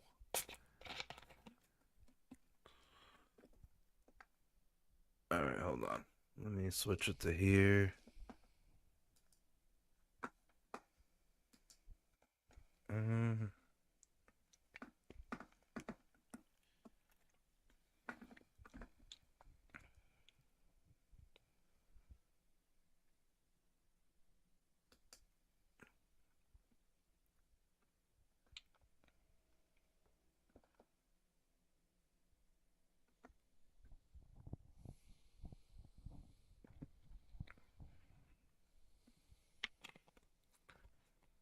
All right, let's finish with this.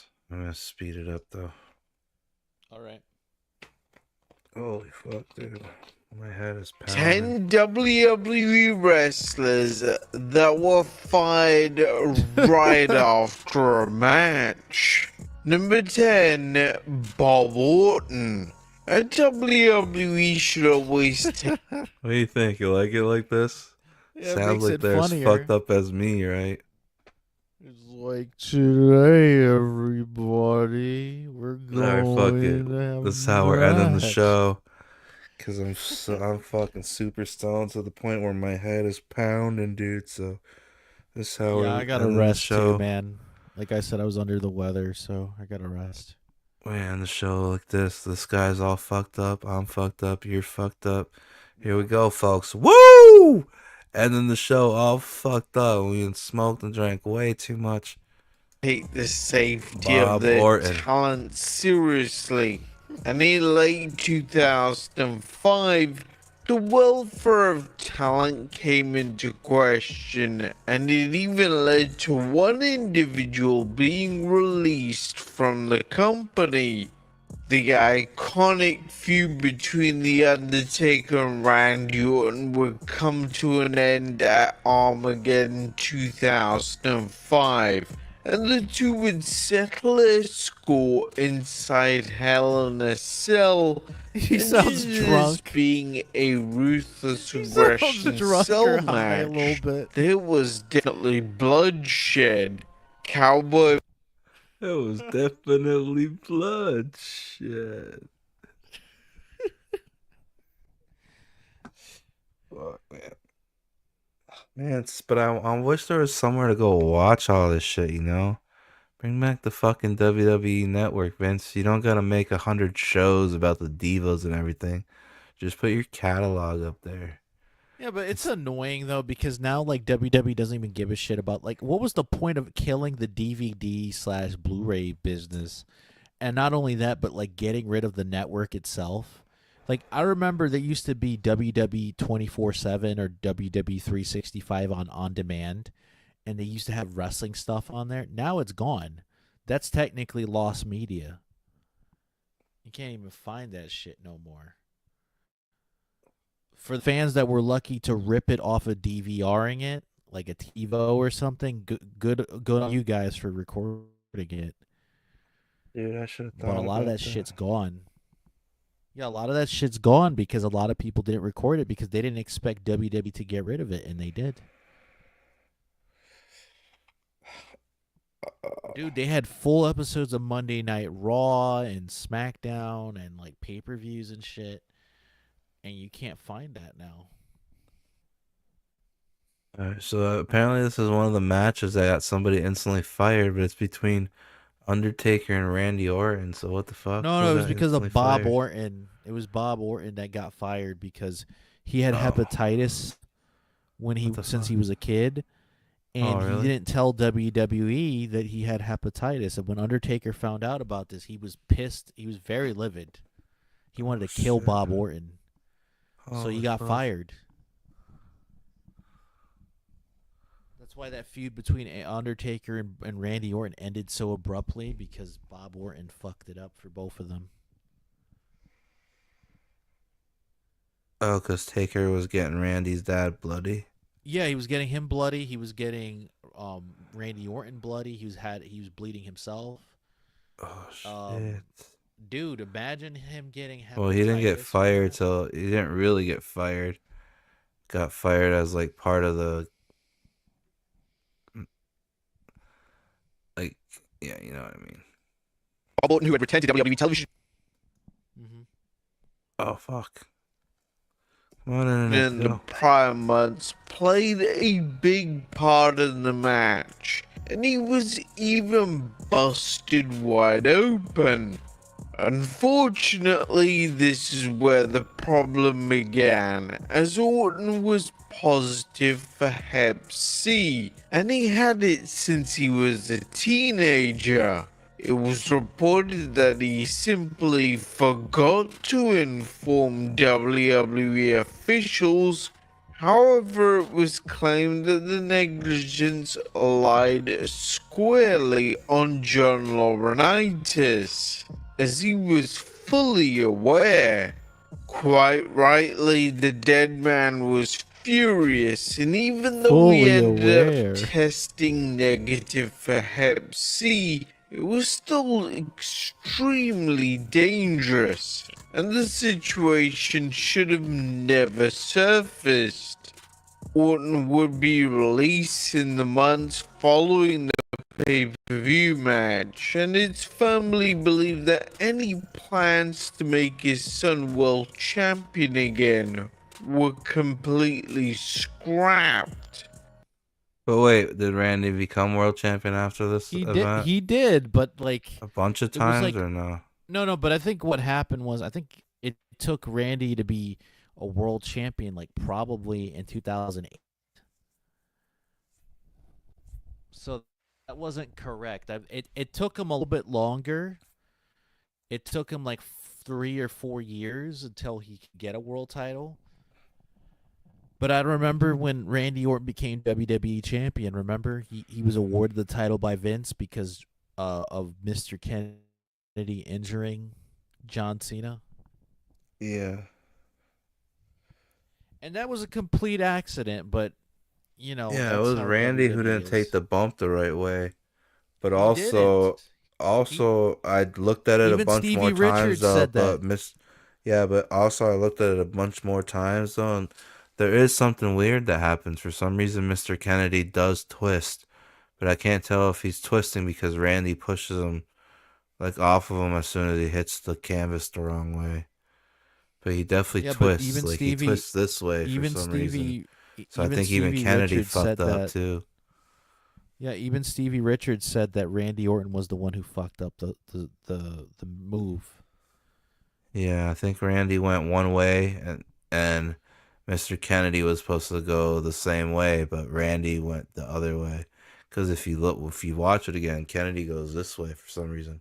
His body like Yeah. twists weird. And Randy was pissed. And yeah, him Mr. and John Kennedy Cena would have been so politicked. good. Is Mr. Kennedy in AEW right now? No. Is he He's doing around, anything? but I think he's training. Well, he's training wrestlers now, and I think he's not fully retired. It's just I don't think either he doesn't want to get bookings or they don't pay him enough money to get booked for something. I wonder what Bob Holly is doing. Well, Bob Holly's whatever he's doing. Rene Dupree does not like him. Bob Holly, Crash Holly. Crash is dead. Oh, I'm not even showing people the screen that me and you're listening to.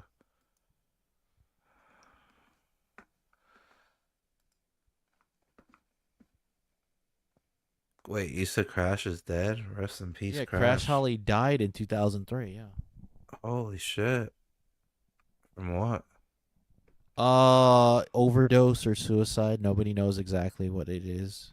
Oh, holy shit. Number We're not 9, sure. Eugene. WWE made the controversial call to bring back the Eugene character in 2009. Yes! By the time he returned to the company, WWE were firmly cemented in the PG era. Bringing back such a risky character was gonna lead to an influx of complaints. The storyline WWE decided on for his return was to book Eugene in a contract on a pole match versus the Calgary Kid, who'd be later revealed to be The Miz. Eugene would lose the match, and this so happened to be his last WWE match. Yeah, but that was ever. that was a dub It was match, by the way. reported by various. Wait, so what happened? Okay, so basically they had that match, and originally Eugene was supposed to win, right? But Yeah. Vince found out that Eugene was out of shape, and he fired him. It had nothing to do with the whole PG PR thing of him being that gimmick. Eugene said that he seemed out of shape. Yeah, this is what Eugene said. He said that Vince got mad at him because he thought he was a little bit in shape, and he told him, no, you're not getting a job here. You're out of shape. Oh, shit. But the whole Miz Various thing with being the outlets Calgary of Kid was Vince- dumb. Yeah, like what was the point of that? Like, what was the point of firing him just to bring him back a week later? And not only that, but keep him as the Calgary Miz. Kid. Eugene would lose the match, and this so happened to be his last WWE match ever. It was reported by various outlets that Vince McMahon took issue with Eugene's weight gain, and he was subsequently let go from his contract. Maybe it was though. Maybe it wasn't about his weight gain because he could hide it with the coat like he always did, man. It was probably Vince trying to wash his hands of having a Down syndrome wrestler. Probably. But he should have told Nick Densmore the truth then. Who's that? Eugene. Oh. That's Nick Densmore's. Eugene's real name is Nick Densmore. Yeah. Wait, is he wrestling still anywhere? Yeah, I saw him at NWA he once. wrestles sometimes on the independent circuit and stuff. Yeah. Huh. That's somebody we could get. Yeah, Eugene. Yep, all we gotta do is change his hair to blue, and we're gonna call him Blue Gene. Blue Genie. He's gonna be one of our main eventers. Dude, his theme song should be that K-pop group New Jeans song, New Jeans. Think about it, bro. He won't be that much to get, and he's a veteran, and he's actually skilled, and he's got a name. Everybody knows him. Yeah. Yeah, Eugene in our stable. We'll start slow. He needs an opponent, and then we Mike gotta Knox get a would be couple. a perfect opponent. Then we gotta for him. get a couple tag teams.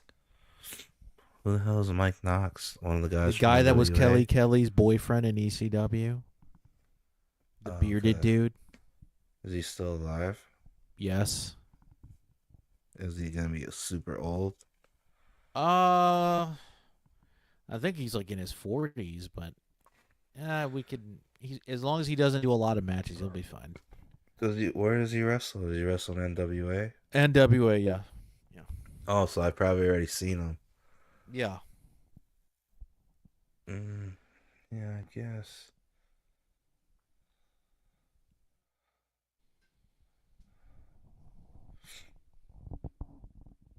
I don't know. I think we should. We gotta get that. We gotta get that black guy from Lucha Underground. I need him. Him and Eugene. Willie Mack. Yep. They're gonna have a good rivalry. Think about it, bro. You get the best of the best right there. You can have Willie Mack be all like Black Dynamite, Shaft, Black exploitation, pimping and shit.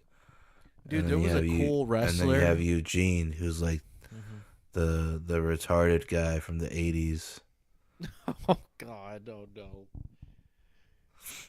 There was a guy on the independent circuit / and Wrestling Society X called the Texas, not Texas Tornado. He was the spinning tornado or some shit like that. He was a parody of the Black's exploitation flicks. He was amazing. Wait, start again. Okay, there was a black wrestler in Wrestling Yeah. Society X called the Tornado or something like that, and it was based off one of the Dolomite movies. And he was doing like cruiserweight moves, like spinning kicks and shit, doing like high flying moves and stuff. And Wait, so Wrestling wasn't- Society X is like a federation, but how old? Yeah, is that it? was MTV. Oh, it was well, on they don't MTV. exist anymore. 2007, they discontinued. So that guy's got to be old as fuck by now. Huh? Well, he could be at least like 45 now, because I think he was in his 20s back then. I don't know if he wrestles anymore, but he was really good. Also, Teddy Hart was really good too.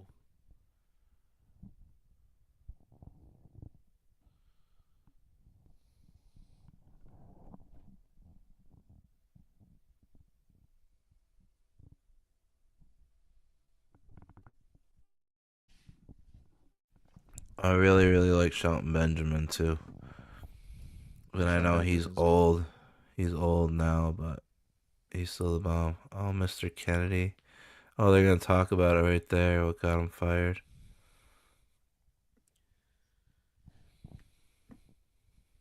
Alright, who else? Brad Maddox. Don't care. No, Vince Brad got McMahon. fired because of the Page thing, not because of the cocky thing at all. Kurt Angle. Oh, the Ultimate Warrior. Yes. Yeah, but Alright, that And then after story- this, I probably gotta go though, because I'm way Yeah, me over. too. Alright, Perk Angle. Possibly even his life. Throughout his various WWE runs, the Ultimate Warrior was known to be incredibly difficult to work with both inside and outside the ring. Yeah. In 1991, just Woo! 1 month before the annual SummerSlam. Oh, hold on.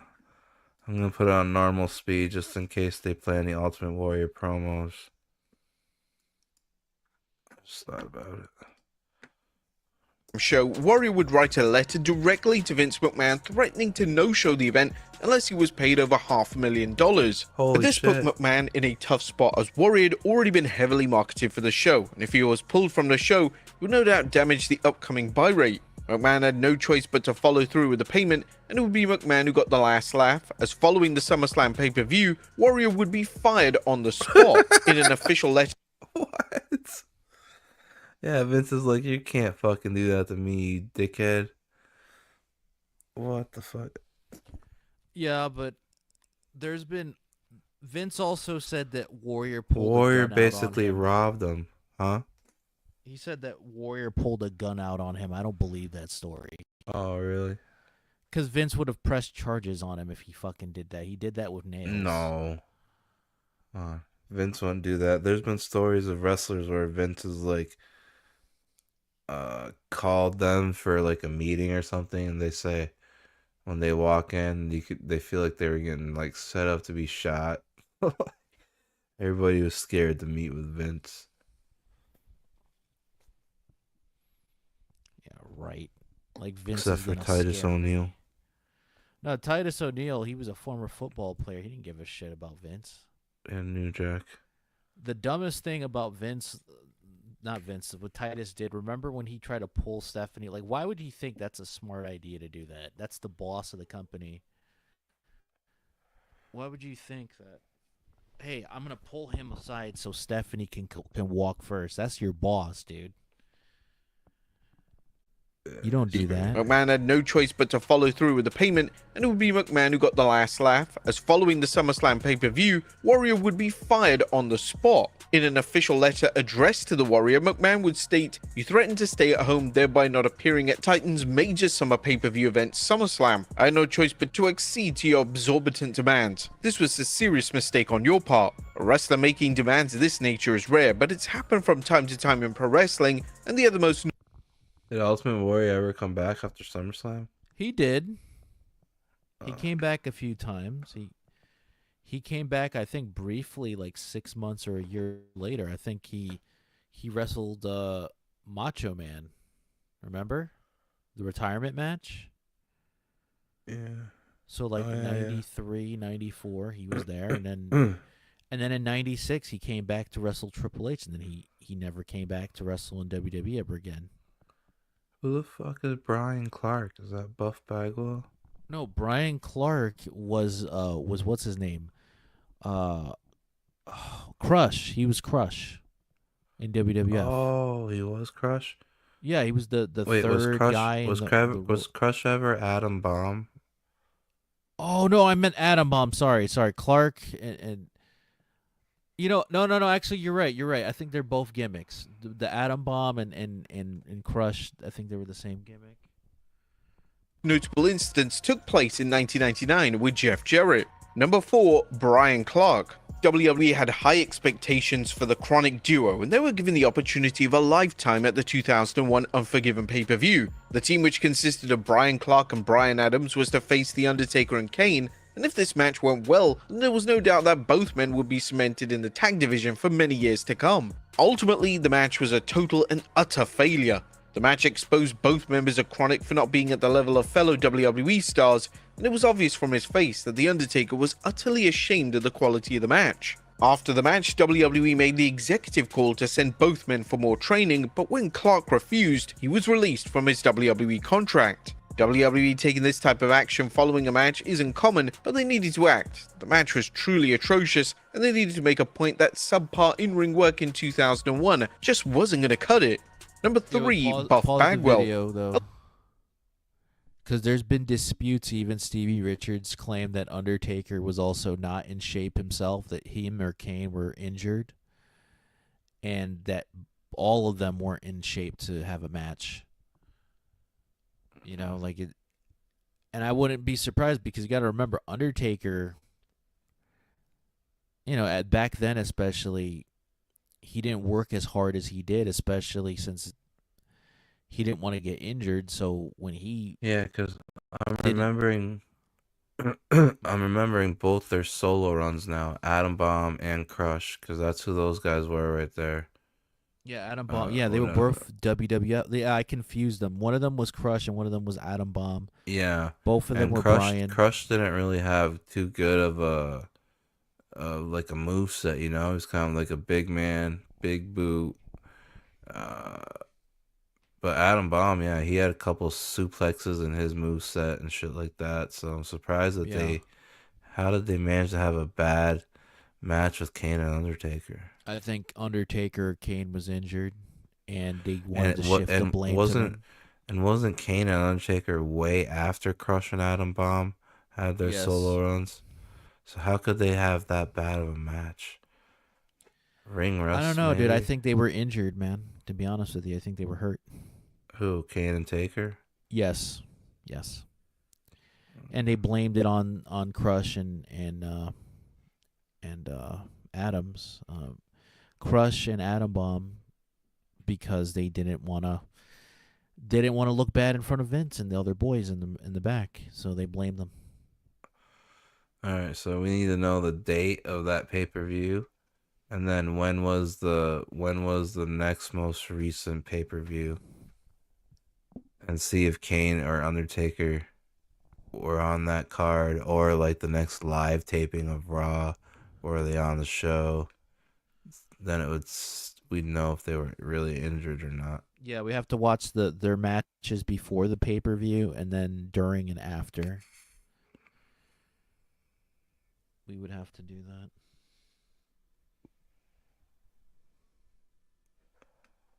Yeah. All right, let's see. I gotta go. No, I don't want to watch the Buff Bagwell one. I Braun already know the Buff Strowman. Bagwell one. He got fired because he had a shitty match with Booker T and didn't want to listen. Braun Strowman, Jeff Hardy. Why did Braun? The Jeff get Hardy fired? one, he purposely pretended to be out of fucked up on drugs and shit just to get so he gets released. time off. Stay Well, he for the next wanted few to go to years. AEW. Number 2, Braun Strowman. It was hard to have classic matches during the COVID-19 pandemic. However, Bobby Lashley, Braun Strowman, and Drew McIntyre certainly tried at Backlash 2021. The three-man had an outstanding triple threat for the WWE title, and this was a match that deserved to be witnessed by a live audience as it was just that good. But in one of the most confusing moves of the COVID-19 era, it was formally announced just weeks after Backlash that Strowman had been fired. Strowman had gone from wrestling for the WWE title to being unemployed in a matter of weeks, and fans wanted answers. It was reported that Strowman's release was a cost-saving measure, and Strowman was one of the highest paid names on the WWE roster. Cutting main event level talent was alarming, as it showed that nobody was safe from the chopping block. But thankfully it all turned out okay, as the following year Triple H would bring Strowman back into the fold, and he's been a regular on WWE programming ever since. You know why And they number brought one, him back, Jeff- right? They brought him back because he took a pay cut. Oh, he did? He decided Yeah, to take he- a pay cut? Yeah, because what happened was, remember when he was making fun of the indie talents? Yeah. Oh, yeah. What during the pandemic, which that's a terrible thing to do. Oh, they were asking for donations and stuff like that. Get a real job and blah blah blah. Right? This guy he before got he cut. yeah, before he came back, before he ever debuted in WWE, he was a power lifter. He never did wrestling. So the fact that he was criticizing wrestlers to not have a real job, it's like very hypocritical because he got everything handed to him on a silver platter. He trained for free. They paid him to train. Most people have to pay their own money to train at a wrestling school. He didn't have to even wrestle at a wrestling school. WWE was going to have him train at their facility. So him talking bad about wrestlers was very, very distasteful, and I lost my respect for Braun Strowman that day. Don't be a crybaby. Don't be a crybaby.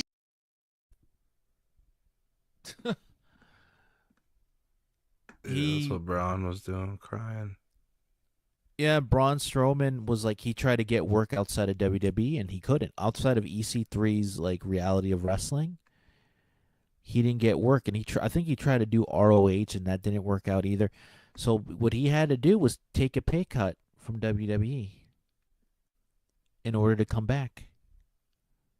That's the only reason why he's there, because nobody wanted him except for EC3. ROH? Yeah, no, ROH at the time was owned by AEW. They didn't want him.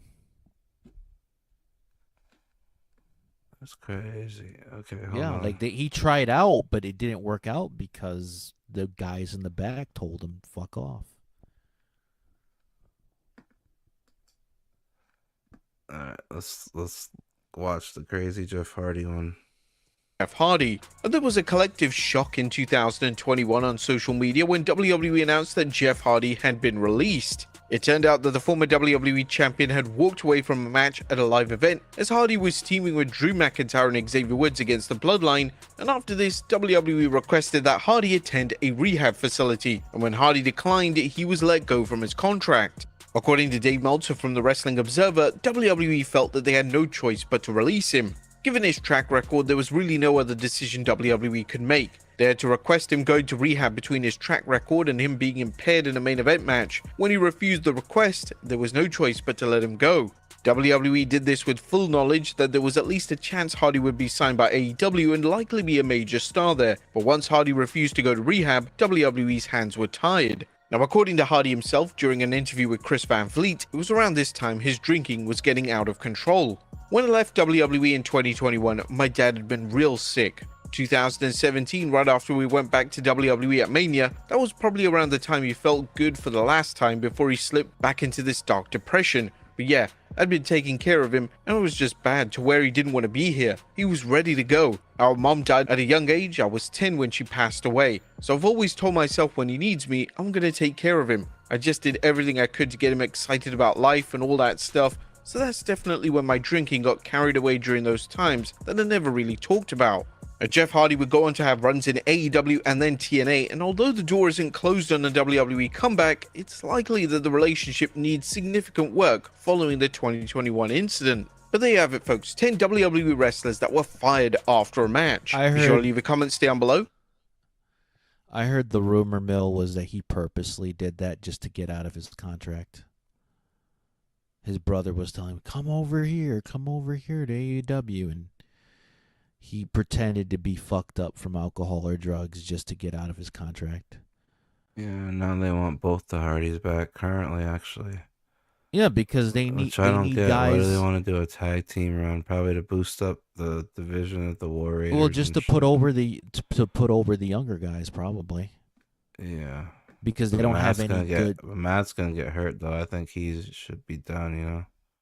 No, Matt should just be a manager, or if he's gonna be main eventing, it's gonna be rare, like match. Like unless he's winning the NXT title, like dude, you shouldn't have him do matches. His legs are fucked, or his hip. Yeah, he can't be doing a lot of matches anymore. Like remember the time he got injured in AEW by Sammy Guevara? Yeah. Dude, and then Sammy ended up injuring Matt, but they never showed this on TV. Matt cursed him out for doing that to injuring Matt. I mean, not injuring Matt, injuring Jeff, and he was like livid. He was so mad at him.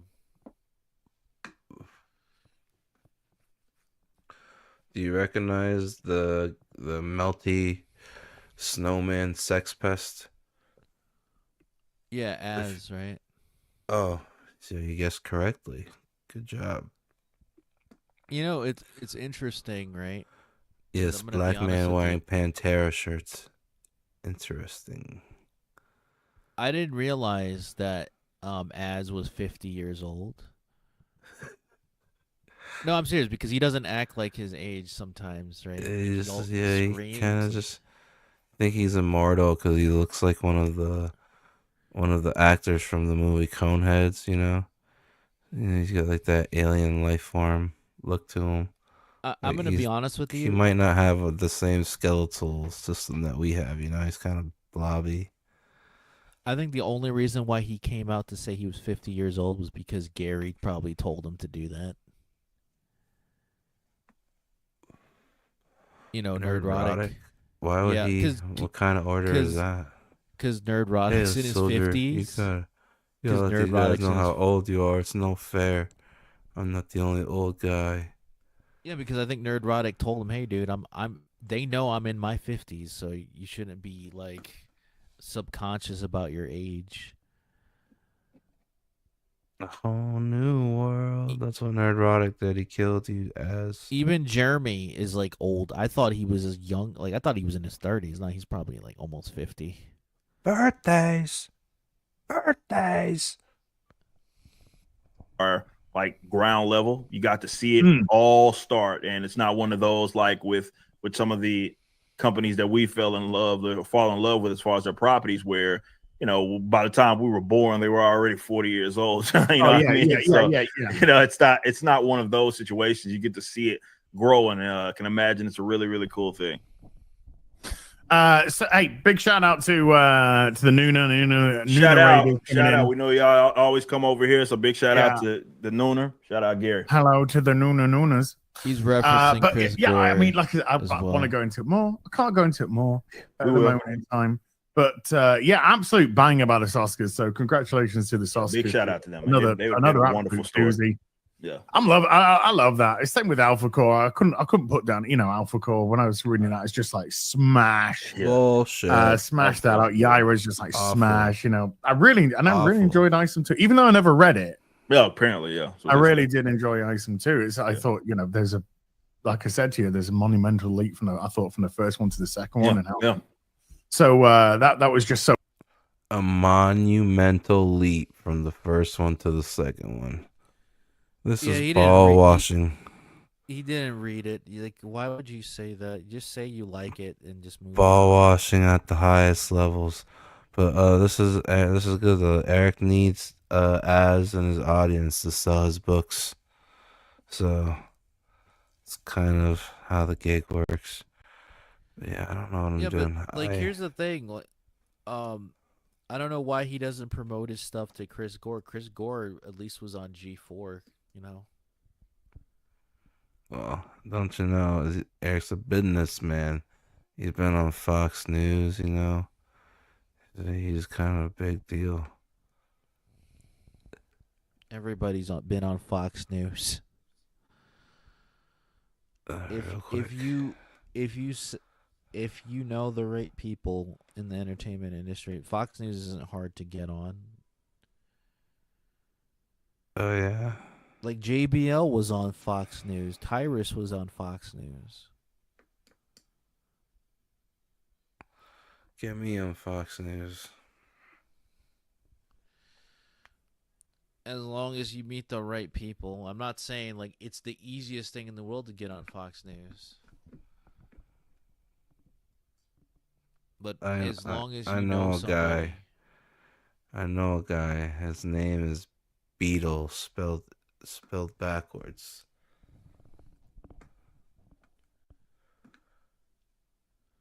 And so on and so forth. By the way, this video is going to have spoilers. Full transparency here, and I feel like a lot of you guys did this exact same thing. I went into the show basically expecting this almost seamless transition from the Netflix era to Daredevil Born Again. And so when I say that, I mean that I expected the Netflix show in both tone and feel when it came to Born Again. Of course, we don't get that here. And I was a little bit disappointed initially. And I'll talk about, what I mean by that here in a second. But the original Netflix series, of course, there's a nostalgia, right? The first real show that Marvel had for the Marvel Cinematic Universe beyond the films. And we all loved it, right? But in the original Netflix show, there was this kind of darkness that permeated the entire show. And that darkness highlighted the fact that Daredevil was not Matt Murdock's alter ego, that Matt Murdock was Daredevil's alter ego, right? In the sense that at his core, Matt Murdock was the devil of Hell's Kitchen. And so, again, all the little themes that sort of fed into the original Netflix show, I expected all of that here. But it doesn't have that. And again, I was initially disappointed here. But after a while, I was kind of like, okay, let's acknowledge the fact that the Daredevil era happened on Netflix. And let's just kind of take the show on its own merits. And once I did that, I really actually started to enjoy it. Now, don't get me wrong. I do think there's a few issues. Case in point, it doesn't feel like the Netflix series, but it also doesn't feel like a Marvel Cinematic Universe product, if that makes any sense. It doesn't feel like Iron Man. It doesn't feel like Winter Soldier. It doesn't feel like Infinity War. It doesn't feel like Spider-Man.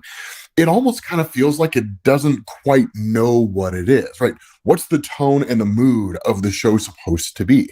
And there are moments where we're given the tone and the mood of the show, but we're given that tone and mood more through the context of the scene, right? The city's reaction to Wilson Fisk becoming mayor of New York, the response of Matt Murdock to Wilson Fisk becoming mayor of New York, that is contextual from one scene to the next.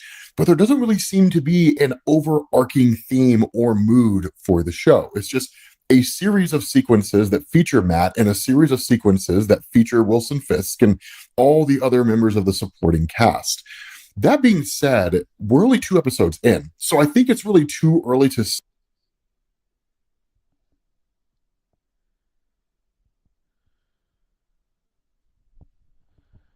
Just say you don't like it. Comics Explain. Just say you don't like it. Don't say I like it, but not really.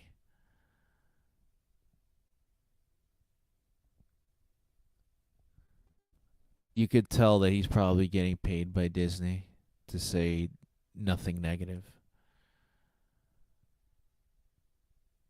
You're muted, buddy. I was like, yeah, that's what I was gonna say. Like when I was way younger, I used to listen to Comics Explained all the time, but there was like a concerning part right there where he was like, I went into it expecting like the whole thing was like kind of like sarcastically written, like whatever script he's reading. Yeah. Because he's like, I went in there expecting a seamless sequel to the Netflix. Already he's being sarcastic by saying seamless sequel to the Netflix series. And I was disappointed. That's not what we got. It's missing this and this and this. And then he's like, but I had a friend come over, and my friend was like, hey, just forget about the old Daredevil. It's awesome that we got that, but we got to move on and just take this show based on what it is. And I closed my eyes, and then I was like, hey, you know what? When I watch it and forget about the Netflix Daredevil, all of a sudden I enjoyed it. And I was like, there's no way he's trying to tell us that that's real. And now that he's like, yeah, I just had to forget about the Netflix Daredevil, and I enjoyed it a lot more, actually. I'm glad my friend told me to close my eyes and do that. I like comic explained, but come on, man. Yeah, like Disney isn't paying crazy. you off. Because, dude, Disney's paying him off. The fact Yeah, that he 'cause had to anybody say else that at first, the only reason why he had added that first part is if he didn't, he would lose his credibility on his channel. He had to say, oh, I wasn't a fan. Like, I liked the Netflix series, but I'm not really sure if I liked. He said, I didn't like Disney Plus version of Daredevil. Now I do. Because I looked through it through a different lens. Yeah, he's getting paid by them, but yeah, they're paying him. But he has to be very careful how he words things so that way. And he probably told them, I'm going to say some negative stuff so that way my fans doesn't think I'm a sellout. Yeah, actually, And when I'm done there you go. streaming, today, I'm gonna gonna go watch the first 2 episodes of this. Then I don't even know they were out yet. Say whether or not the show is a hit or a failure. And I know a lot of people who are kind of part of the naysaying crowd of Marvel Studios are looking for the first opportunity to say the show sucks, right? And they're already jumping on that. Whereas I think there are other people who are hyper supporters of the MCU, won't hear a word against it, and are looking for every opportunity to say the show is one of the greatest shows ever made by Marvel Studios. Honestly, I'm kind of in the middle ground here. Now, here's the other thing that I also want to draw attention to is that I'm also approaching this show as a comic book fan, which is to say, I am used to different interpretations of characters and teams by different writers. So Brian Michael Bendis' Daredevil run feels completely different from Chip Zdarsky's run, and both of those are starkly different from the Marvel Knights Daredevil run in the late 1990s. So I'm used to a scenario where a writer comes along and they just totally change the tone and mood of a character within reason, right? I mean, you can't really have a writer who comes along and turns the Daredevil comic into comedy. I don't know, man. Fucking somehow Donny Cates transformed the Hulk into a fucking dimensioning traveling spaceship.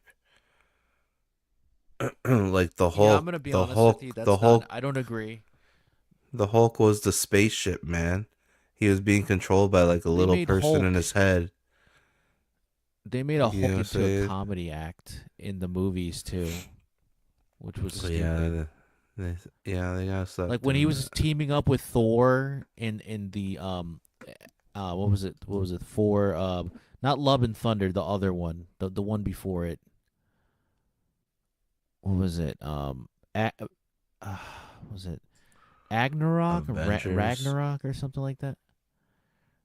Thor Ragnarok. He was a joke there, and then they don't know what to do with Hulk. They made him into a comedy goofball. I don't know what to do with Hulk. Well, You they do don't want to buy Planet- the rights off of you do Universal Planet because Hulk. that cost them too much money. Planet Hulk. Yeah, Planet Hulk or World Breaker Hulk would be great, but they don't want to buy Universal off because they're in debt. All right. After this, I'm ending it. Yeah, I gotta rest, man.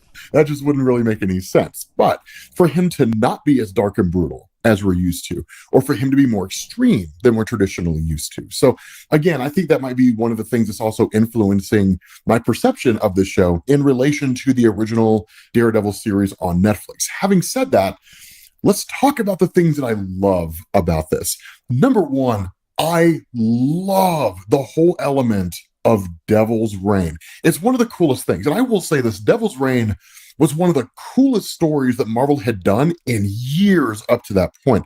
Because ever since the events of Infinity War and Avengers Endgame, Marvel was focusing on a lot of high-level top-down events.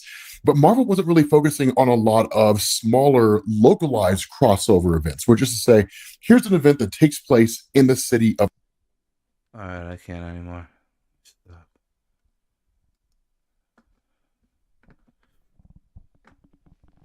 All right, until next time. I don't know, probably tomorrow. Probably back tomorrow. Yeah. Adios. Wait.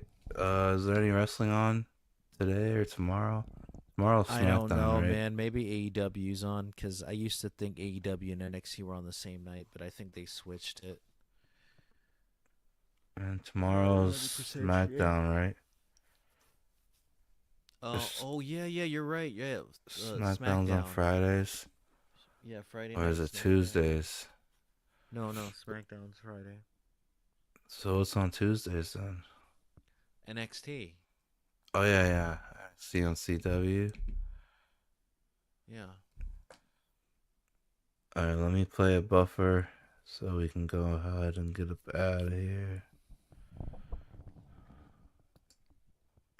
I can feel it all the way down in my plums, getting all swollen, with a light blue hue to them, fresh and juicy, ready for the picking. All the school children are lining up to put them in the sack lunches. Hey, that plum looks good. Can I trade it for your Twinkie? No, these are my plums. I want to bite into that plum and let the juice spill down my chin. You know what I mean? I can feel it all the way down. Do we have a deal? Do we have a deal? No. Is it going to be a deal? Is there a deal? I don't know. Is there? Is the deal done? The deal could be done. Is it done? Show your cards. Okay. Show your cards. Flip them. I'm all in. Flip them. All in. Flip them. Flip your cards. Okay. Full house. Oh, 2 aces and 2 twos. That's a deal. It's a deal. Do we have a deal?